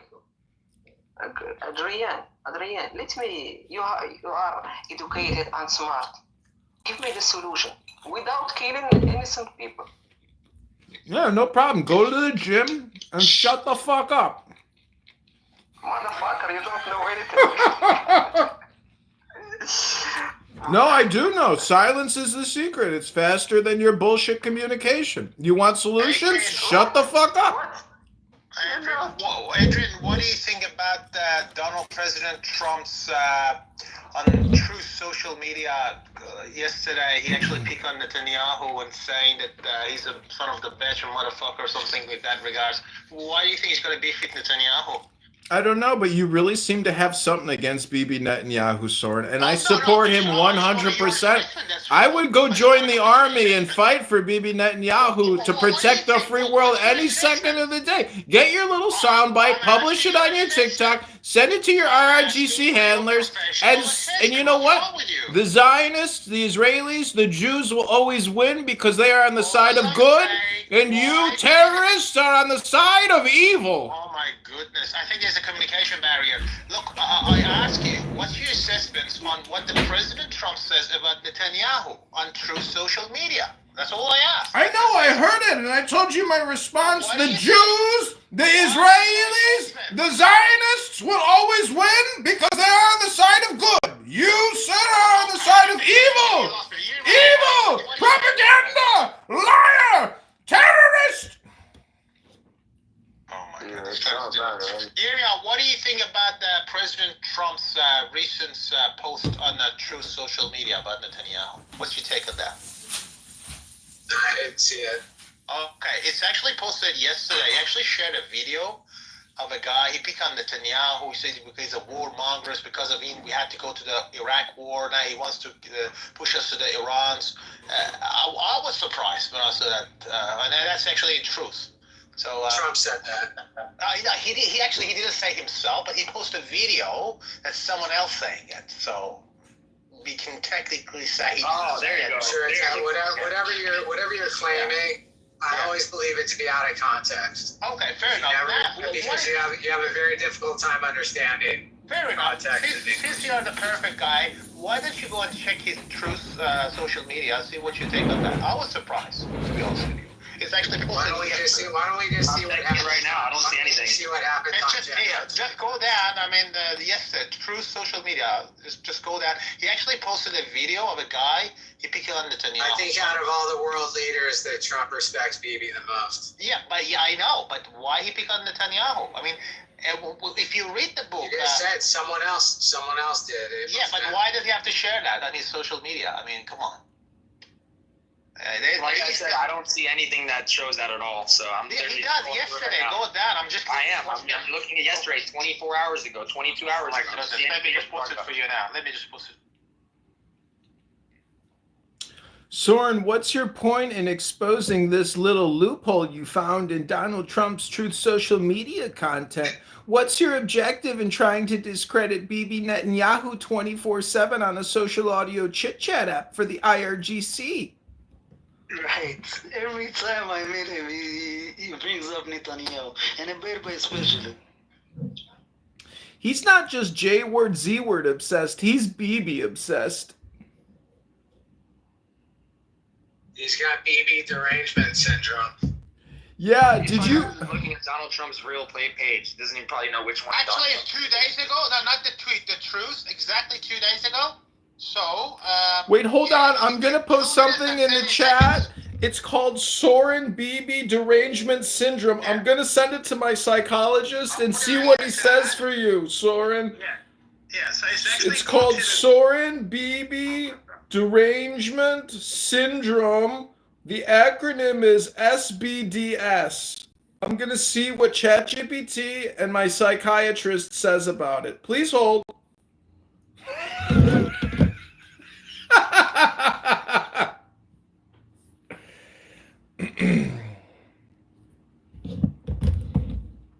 Like, what's going on in your life, Soren? Why do you have so much anxiety and rage and anger against Bibi? What did he do to you and your family, to your country, to your people? Maybe you should give him a referral to your psychiatrist. Did you see that video? He's gonna come in and take Iran down. That's what's gonna happen. Yeah, but did you check that post? The one you go, just put it. I don't give a shit what post. All I give a shit is that they're gonna send a rocket like they did to what's his name, Soleimani, and that's gonna be the same thing that's gonna happen. Do you understand that he? Okay, but do you understand he posed this for a reason? Because you know what? In a book called The Art of the Deal, he literally says if someone pick on you, you gotta pick on him back. So Netanyahu, remember when Biden's become a president, he was the first one who actually congratulated him, and Trump called him a traitor. So disloyal, disloyal. So you know what? The guy who's running with him, the guy who got vice president with him, also called him a name too in the very beginning, way before. And look, now he's his vice president. So I don't know what point you're trying to make. All I'm saying is that he's sending a mixed signals. Like that. I'm saying he's sending a mixed signals now, apparently. Soren, are you really this stupid? Do you think that getting one little cheap point on BB is like a positive for your scoreboard? You fucking loser idiot. It's called politics. It's called mercurial. It changes like the weather, you fucking IRGC low IQ little putz. And by the way, that link is just to his profile, not to the post itself. Yeah, I mean, he should have. You know, I think because there was anyways, just take a look at that video. I mean, I was surprised. I was personally surprised. I'm still not understanding. What is the video about? It's about this guy. He shared a video that this guy picking on Netanyahu, and he said he was the one who actually took. Put a link in the chat. Put a link to the video. I did already. That's just the profile of him, bro. Yeah, go down, scroll down, and 2 days. I'm scrolling up and just scroll down through 10,000 posts and figure it out. Which one was Soren talking about with vagueness and putting something out of context that doesn't mean what it says. No, okay. I mean, your reading comprehension is worse than Amir's, dude. Oh my goodness. I just want to say one more thing, Soren. If you're the best that the IRGC has on this app and the best that Iran, you're multilingual and you're very smart. But if this is the best that the Iranians have, I don't actually worry about war. I just feel bad for you. You guys are fucked. If you're the best that you guys got, you're so fucked. Okay, so the video is 2 minutes and 13 seconds. So just look for that video. 2 minutes and 13 seconds. I'm not going to do your fucking homework, Soren. If you want us to see the video, put it in the chat. I just did put it in the chat, but how can I specifically put that video? Just social. I don't know. You seem to be an expert on Truth Social. Okay, you're going to hear about this news anyway. Okay, great. But Soren, why do you think Bibi unfriended Trump when Joe Biden won? Well, that's you tell me. It's spelled POLITCS, politics. It's English for polity, which is being social.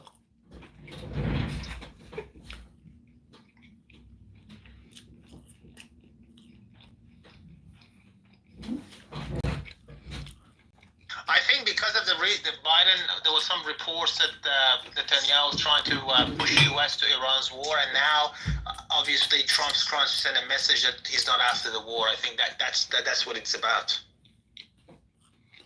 It's strategy, Soren. I know you're not from America and you have a low IQ, but I assure you, Donald Trump, his farts, the IQ in the methane released from his rectum is a higher IQ than anything ever released from your mouth.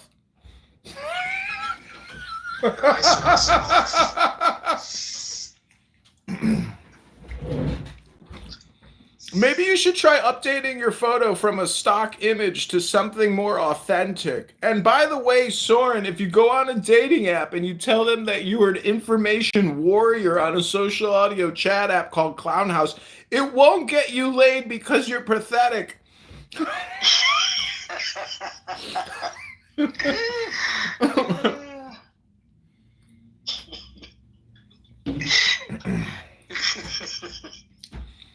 Seriously, create a new profile or something, Soren. Your shit is weak, dude. Create a new profile and call it the Khomeini or the Ayatollah. Differentiate your bullshit. At least try to create something new. That's what I say. If this is the best you got, What the fuck does Israel, U.S., anybody have to fear? You guys are just fucking retards.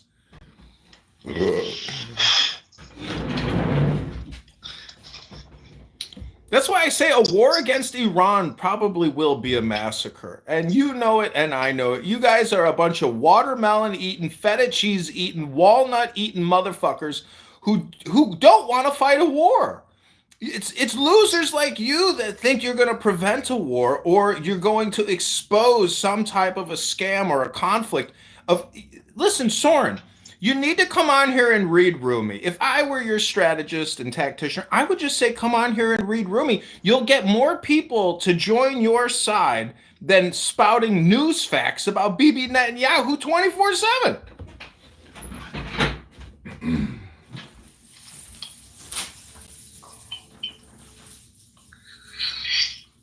Oh, why did you pick that picture though?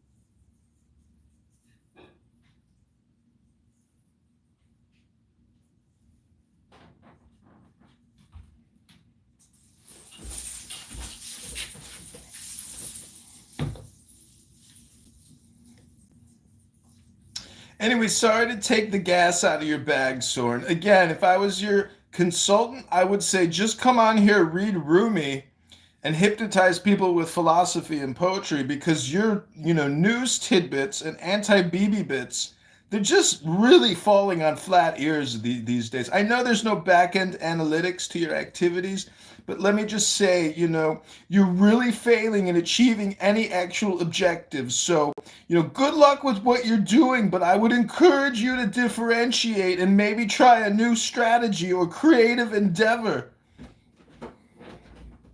So how do you monetize this contest? Do you put it on YouTube, or tell us about how you monetize it, Andrew?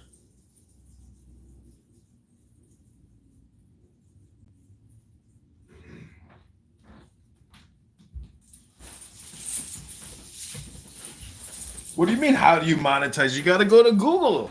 You got to go to the source of the advertisers if you want to make money. Look at Rude Man down there. That little LGBTQ activist is making $60,000 a year putting out ghetto gaggers fighting on a cruise ship. You got to be creative these days in order to tap into the subconscious monetization of an audience. Look to Rude Man if you need strategy and advice.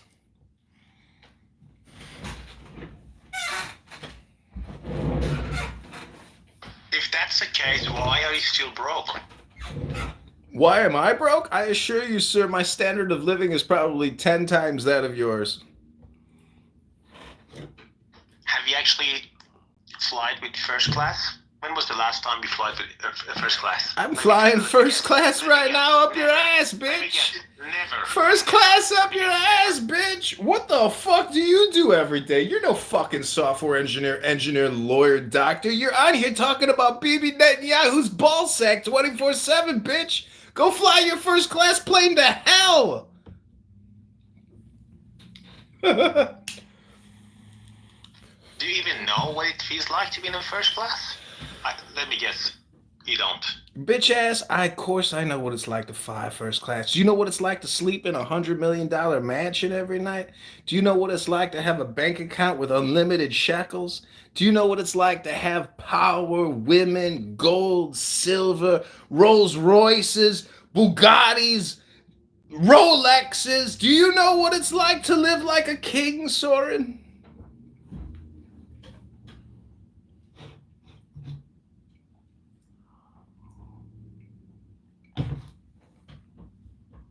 Okay, everybody, Donald Trump has posted a new link on his Truth Social. I don't have the link, but everybody needs to go to Donald Trump's Truth Social right now.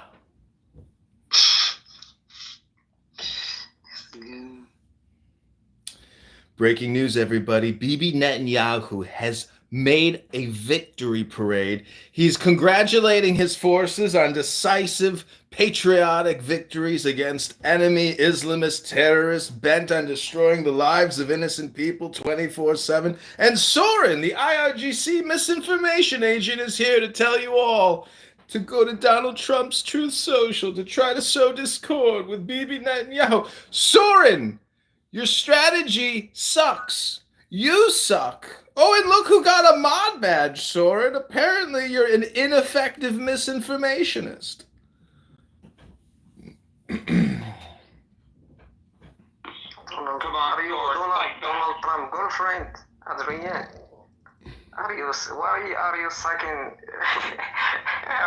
Donald Trump's dick? Why am I sucking Donald Trump's dick? Yes. That is such a good question. Maybe I will answer it to you, but maybe I put you in the goo for being such a low IQ, vulgar piece of shit. Motherfucker, you're just a motherfucker. Seriously. Yalla, Habibi. Come on, tell us how you really feel about the Yehudi. Which Yehudi? The Jewish Yehudi. I have a Jewish friend. You do? Yes, on my Facebook. Oh. I respect him. They respect me. Well, if you can't give respect, you can't get respect. You know how to get respect? Yes. How do you get respect? Where are you streamlining this now? Is it YouTube or Instagram? Multiple platforms. I am even uploading it to Mossad Incorporated so they can do an after-action ready review on your IRGC activities. You think that the Mossad doesn't fly their best agents first class? You're so stupid.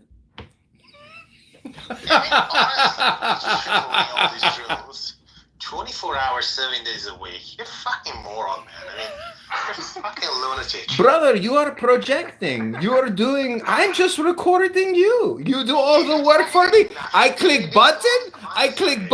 I record you. You spend all your energy talking 24/7 about... You are my greatest asset, Habibi. I love what you do. You should have been swollen. Do you agree with me? Mom should have swollen you. I mean, honestly, respectfully, don't you think you should have been swollen? I mean, it would have been better for you. I mean, rather than.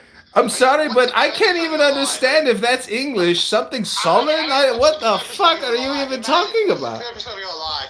My purpose of life. Oh, he's projecting, Soren. I finally got into Soren's brain. I have cracked Soren. Soren has gone insane. He finally realizes he's projecting against me, projecting all his bullshit on me, and I'm just recording you. Is that your purpose of life? Have you wonder why you actually need You should look in the mirror and ask these questions to yourself, stupid. Is that what it is? I mean, you come to this Earth planet just to record drums? Is that what it is? Yes, that's my whole purpose, to record you talking about bullshit. You fucking idiot, you get it now. You are my purpose. You complete me, Habibi. I love you. You make me so happy. I love you.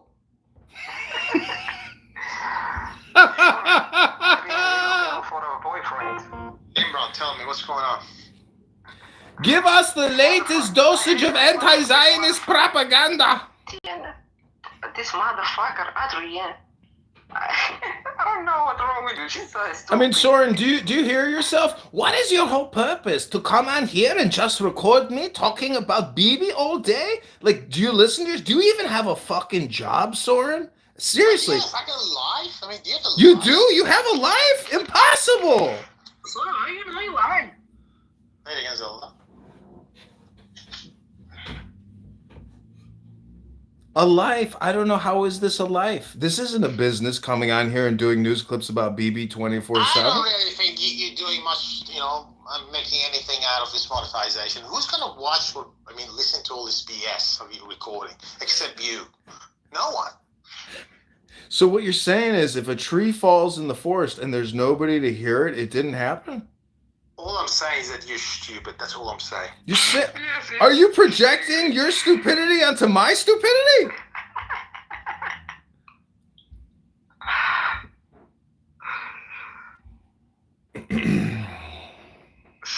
just ignore this stupid guy. I'm a very stupid guy. Hey Imran, can I send you $9.99 so you could send me back some Moroccan, exfoliation scrub brushes and maybe some skincare lines from your amazing mud baths in your amazing country?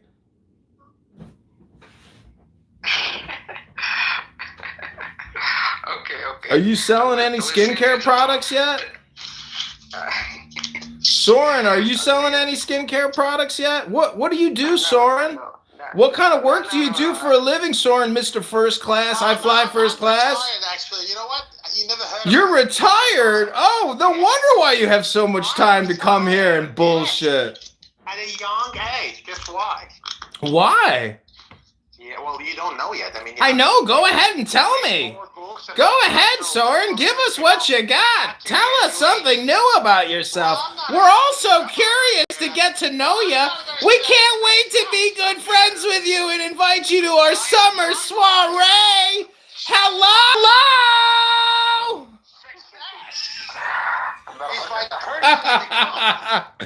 The fact that I can come on here and cause you discomfort, Soren, is all the satisfaction I need in my life.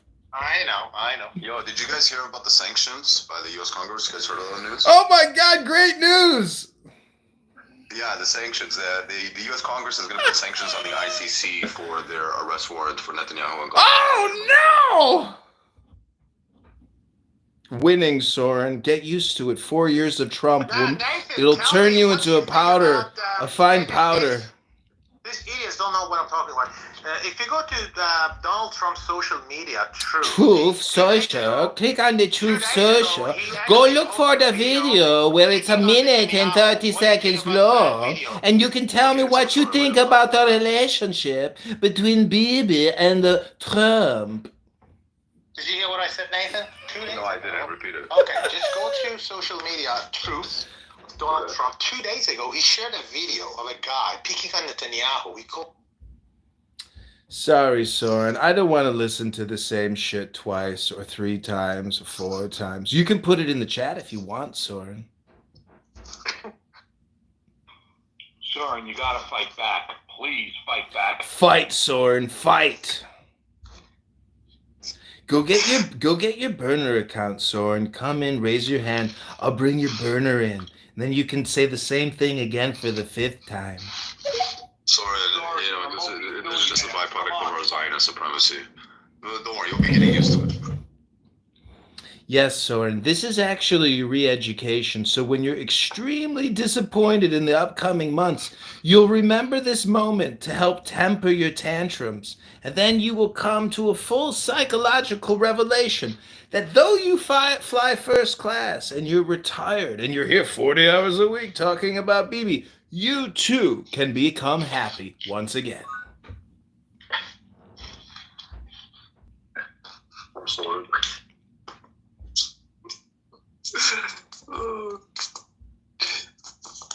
And Soren, I just want you to know tonight when you go to Dream World and you get your 4 hours of sleep in before you come right back to Clubhouse to continue looking up Bibi Netanyahu news clips to talk about, I just want you to think about Benjamin Netanyahu in your dreams. Maybe you're cooking him dinner, or shining his shoes, or mopping his floor and saying, "Oh, he left. He couldn't take it. Oh, his head cracked." What did you do as you went to sleep? Are you actually a Zionist? Surely. No, I'm Zionist through and through. My blood is blue and white. Yo, this thing is crazy. Would it make a difference? Does it matter? I mean, people like Soren are really the craziest people on here. He has to be a professional to some extent to spend this much time constantly shilling for Iran and IRGC. I mean, and the thing is, his tactics are just like, they're not really advanced. I mean, I would just say that he is just a repeating memory box of headlines and bullshit. There is no, do you think that guy has a wife and children, a career and a job? Unless he's retired, maybe he's right. I doubt it though. He's probably living off of a social welfare system in some European country that pays for his lifestyle of clubhousing. Okay, wants to marry a nigga that sounds like Mickey Mouse?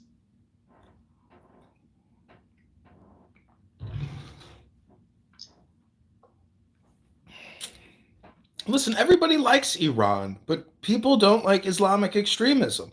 Iran is a magnificent country with an incredible history and the finest of everything. Pray to God it doesn't get destroyed in a war because they are fucking retarded.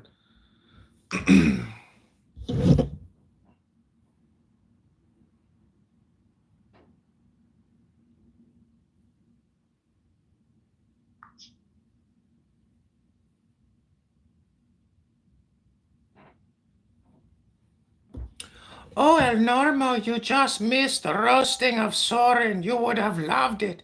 But you can go to adriandittman.com on Instagram to view the roast of Soren. That's a good Kermit imitation. I often thought of Kermit when I hear him. What is long green and smells like bacon? What? I give up. Kermit the Frog's dick. Adrian Dittman, one word, one T. Adrian Dittman on YouTube, Adrian Dittman on Instagram, adriandittman.com. I want to hear you roast. What's his name? It's there already?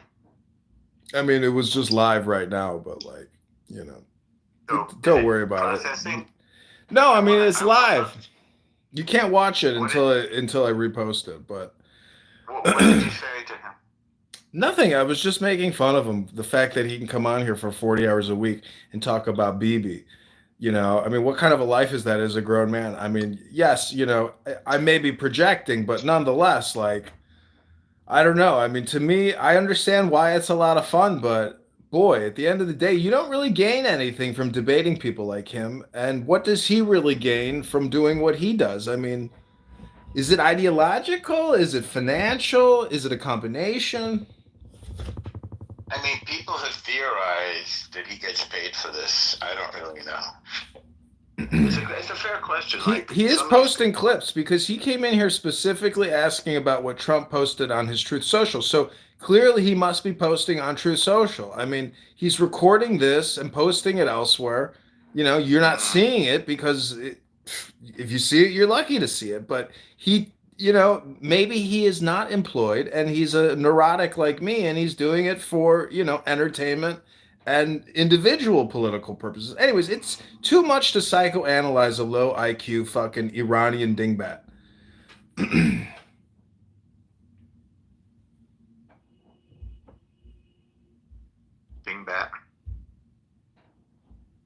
Normal. I'm here.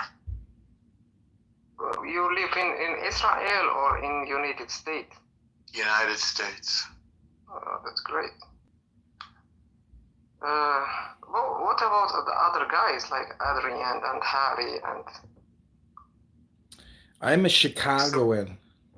Support for Israel and for the Jews is very, very, very, very strong. You guys, all of you are Jews. Most of us. Alhamdulillah, I'm Jew, bro. Alhamdulillah. Yeah, Imran, if you want, we could convert you to Judaism and you could go live in Israel if you'd like. No. Why not? No. Why? What's wrong with being Jewish? It's not wrong. Actually, I'm not interested. You're not interested? What about Christianity or Buddhism or Hinduism? No? Sorry, bro. No. So what kind of education are you interested in? Like, what do you want to do with your life, Imran? Why are you asking? Because I'm curious. What do you want out of life? What are your dreams and desires? Bro, I just want to live peaceful and happy. That's my purpose in my life. That's all. Oh, just peace and happiness?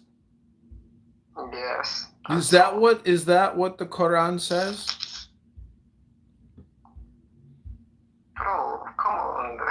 Bro, come on, man. I'm asking you about the Quran. You're a Muslim. I'm asking you about Quran. I would say, wait. I am not religious.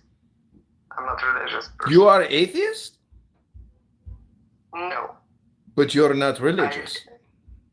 Do you believe in Allah? I'm not really, bro. Guys, I want to answer the question. What is the question? It's not. It doesn't matter if I. What do you mean? It doesn't matter. Of course it matters. If you don't believe in Allah, that means you have. Look. No. Yes. Actually. Yes. Is he committing Actually, of course he is, Julian. Of course. It's religion. This is part of your religion. But the religion is not a part of my life. Actually, to be honest. Okay, well, that's excellent news. What is a part of your life, Imran? I told you, just being peaceful and happy. Oh, I see. And how do you become peaceful and how do you become happy?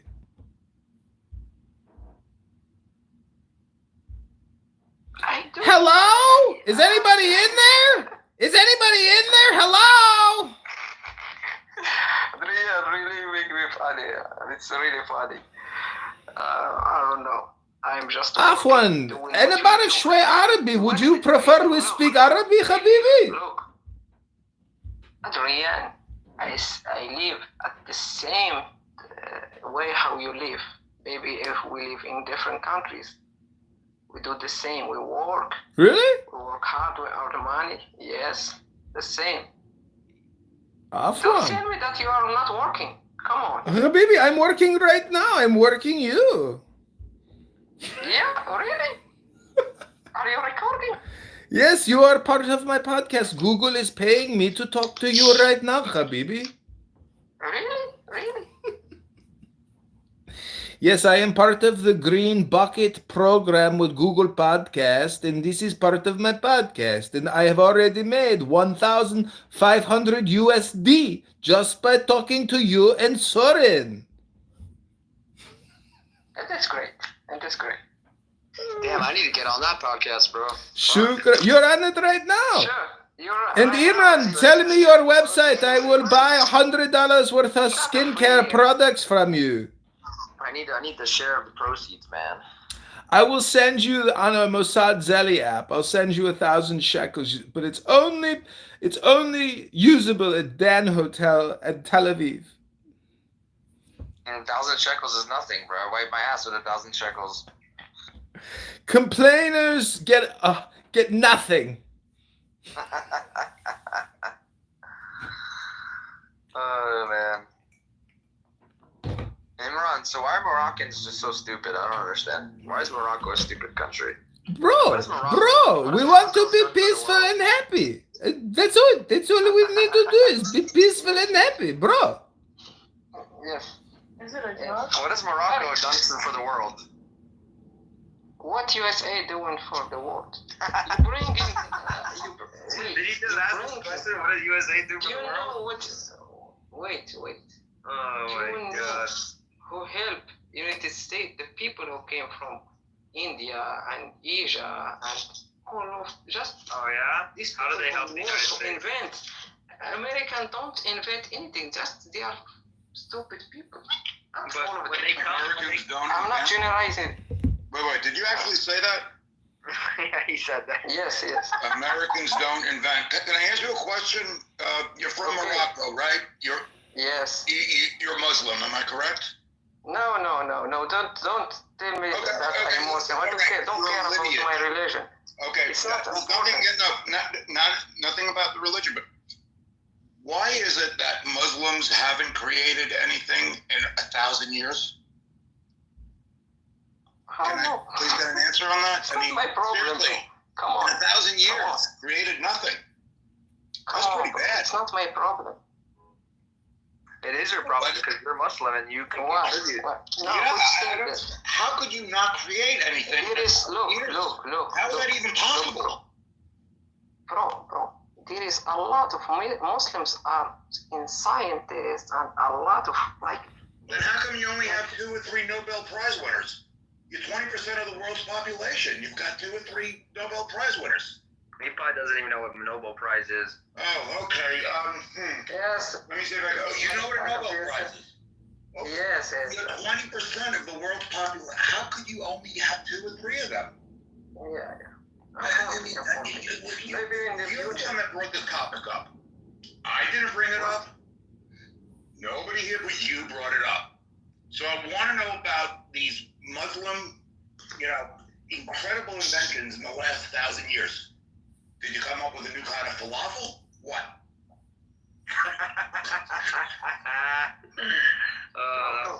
Harry, what you invented?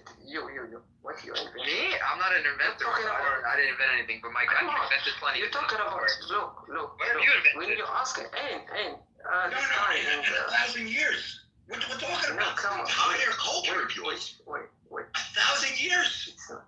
No, wait.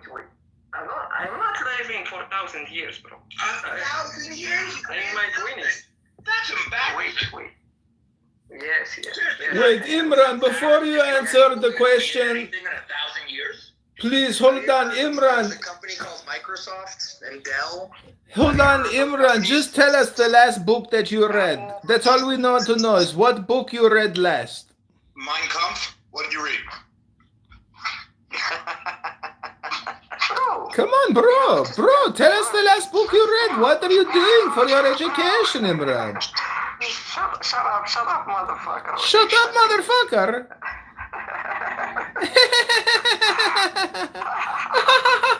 I will make sure that Department of Homeland Security makes sure Imran never leaves Morocco because you have not earned the right to travel the world. You are a low IQ. Do you think I'm interested to go to a United States, motherfucker? I want to make sure that you never come here and make sure people like you never ever come here ever. Imran, you could answer this question. How are the hookers? How are the prostitutes in Morocco? Do they shave? Very nice. What? He said that. My sister was the #1 prostitute in my village. So you want to know what America has invented? First of all, they invented the telephone, television, internet, computers, social media, airplanes, steamboats, traffic lights, polio vaccine, laser, you didn't choose your country. You just refrigerator, air conditioning, video games, music, nuclear energy. I can go on and on.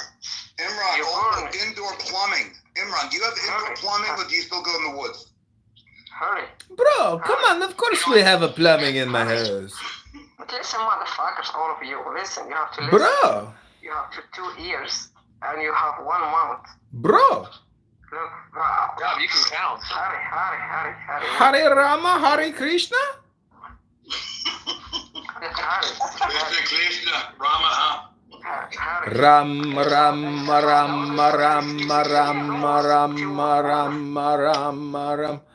Anyways, Imran, I've got to go back to my life. You have been such a fun podcast diversion for myself. I want to thank you for giving so much of yourself and asking for so little in return. Yes, goodbye. Are you on Wi-Fi right now, Imran? What? Are you using Wi-Fi right now? Bro, I'm on the Starlink, bitch. No. So what are you on? We use a laser. You know what laser? Motherfucking Allah laser straight to Mecca. Because Wi-Fi was invented in the U.S., by the way. Also 3D printing. Bro, what you invent? You have to talk about yourself. Pacemakers, cotton, gin, peanut butter, frozen food, electric car. I mean, I could just go on and on. You want me to keep naming more? Solar panels. You have to talk about yourself, what you invent. Why would I? I'm not an inventor. Look, bro. You didn't choose your country. You just born random in the United States. 1,000 Maybe you are lucky.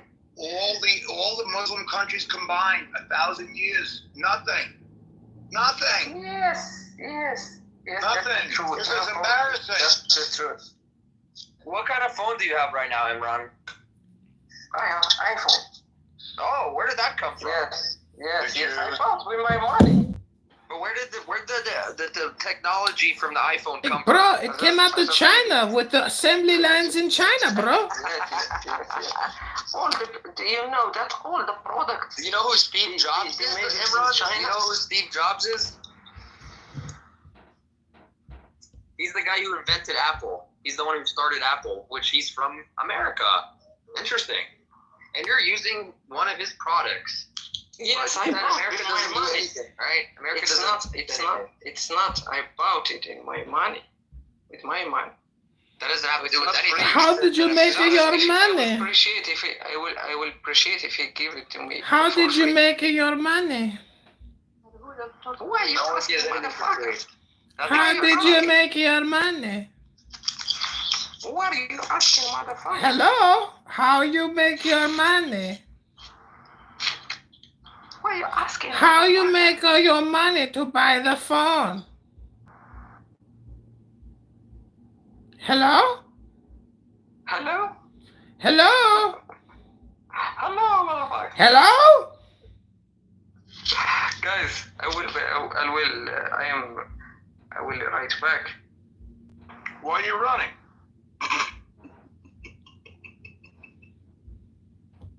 Oh. I swear, these people are so fucking stupid.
It's been very, hello there.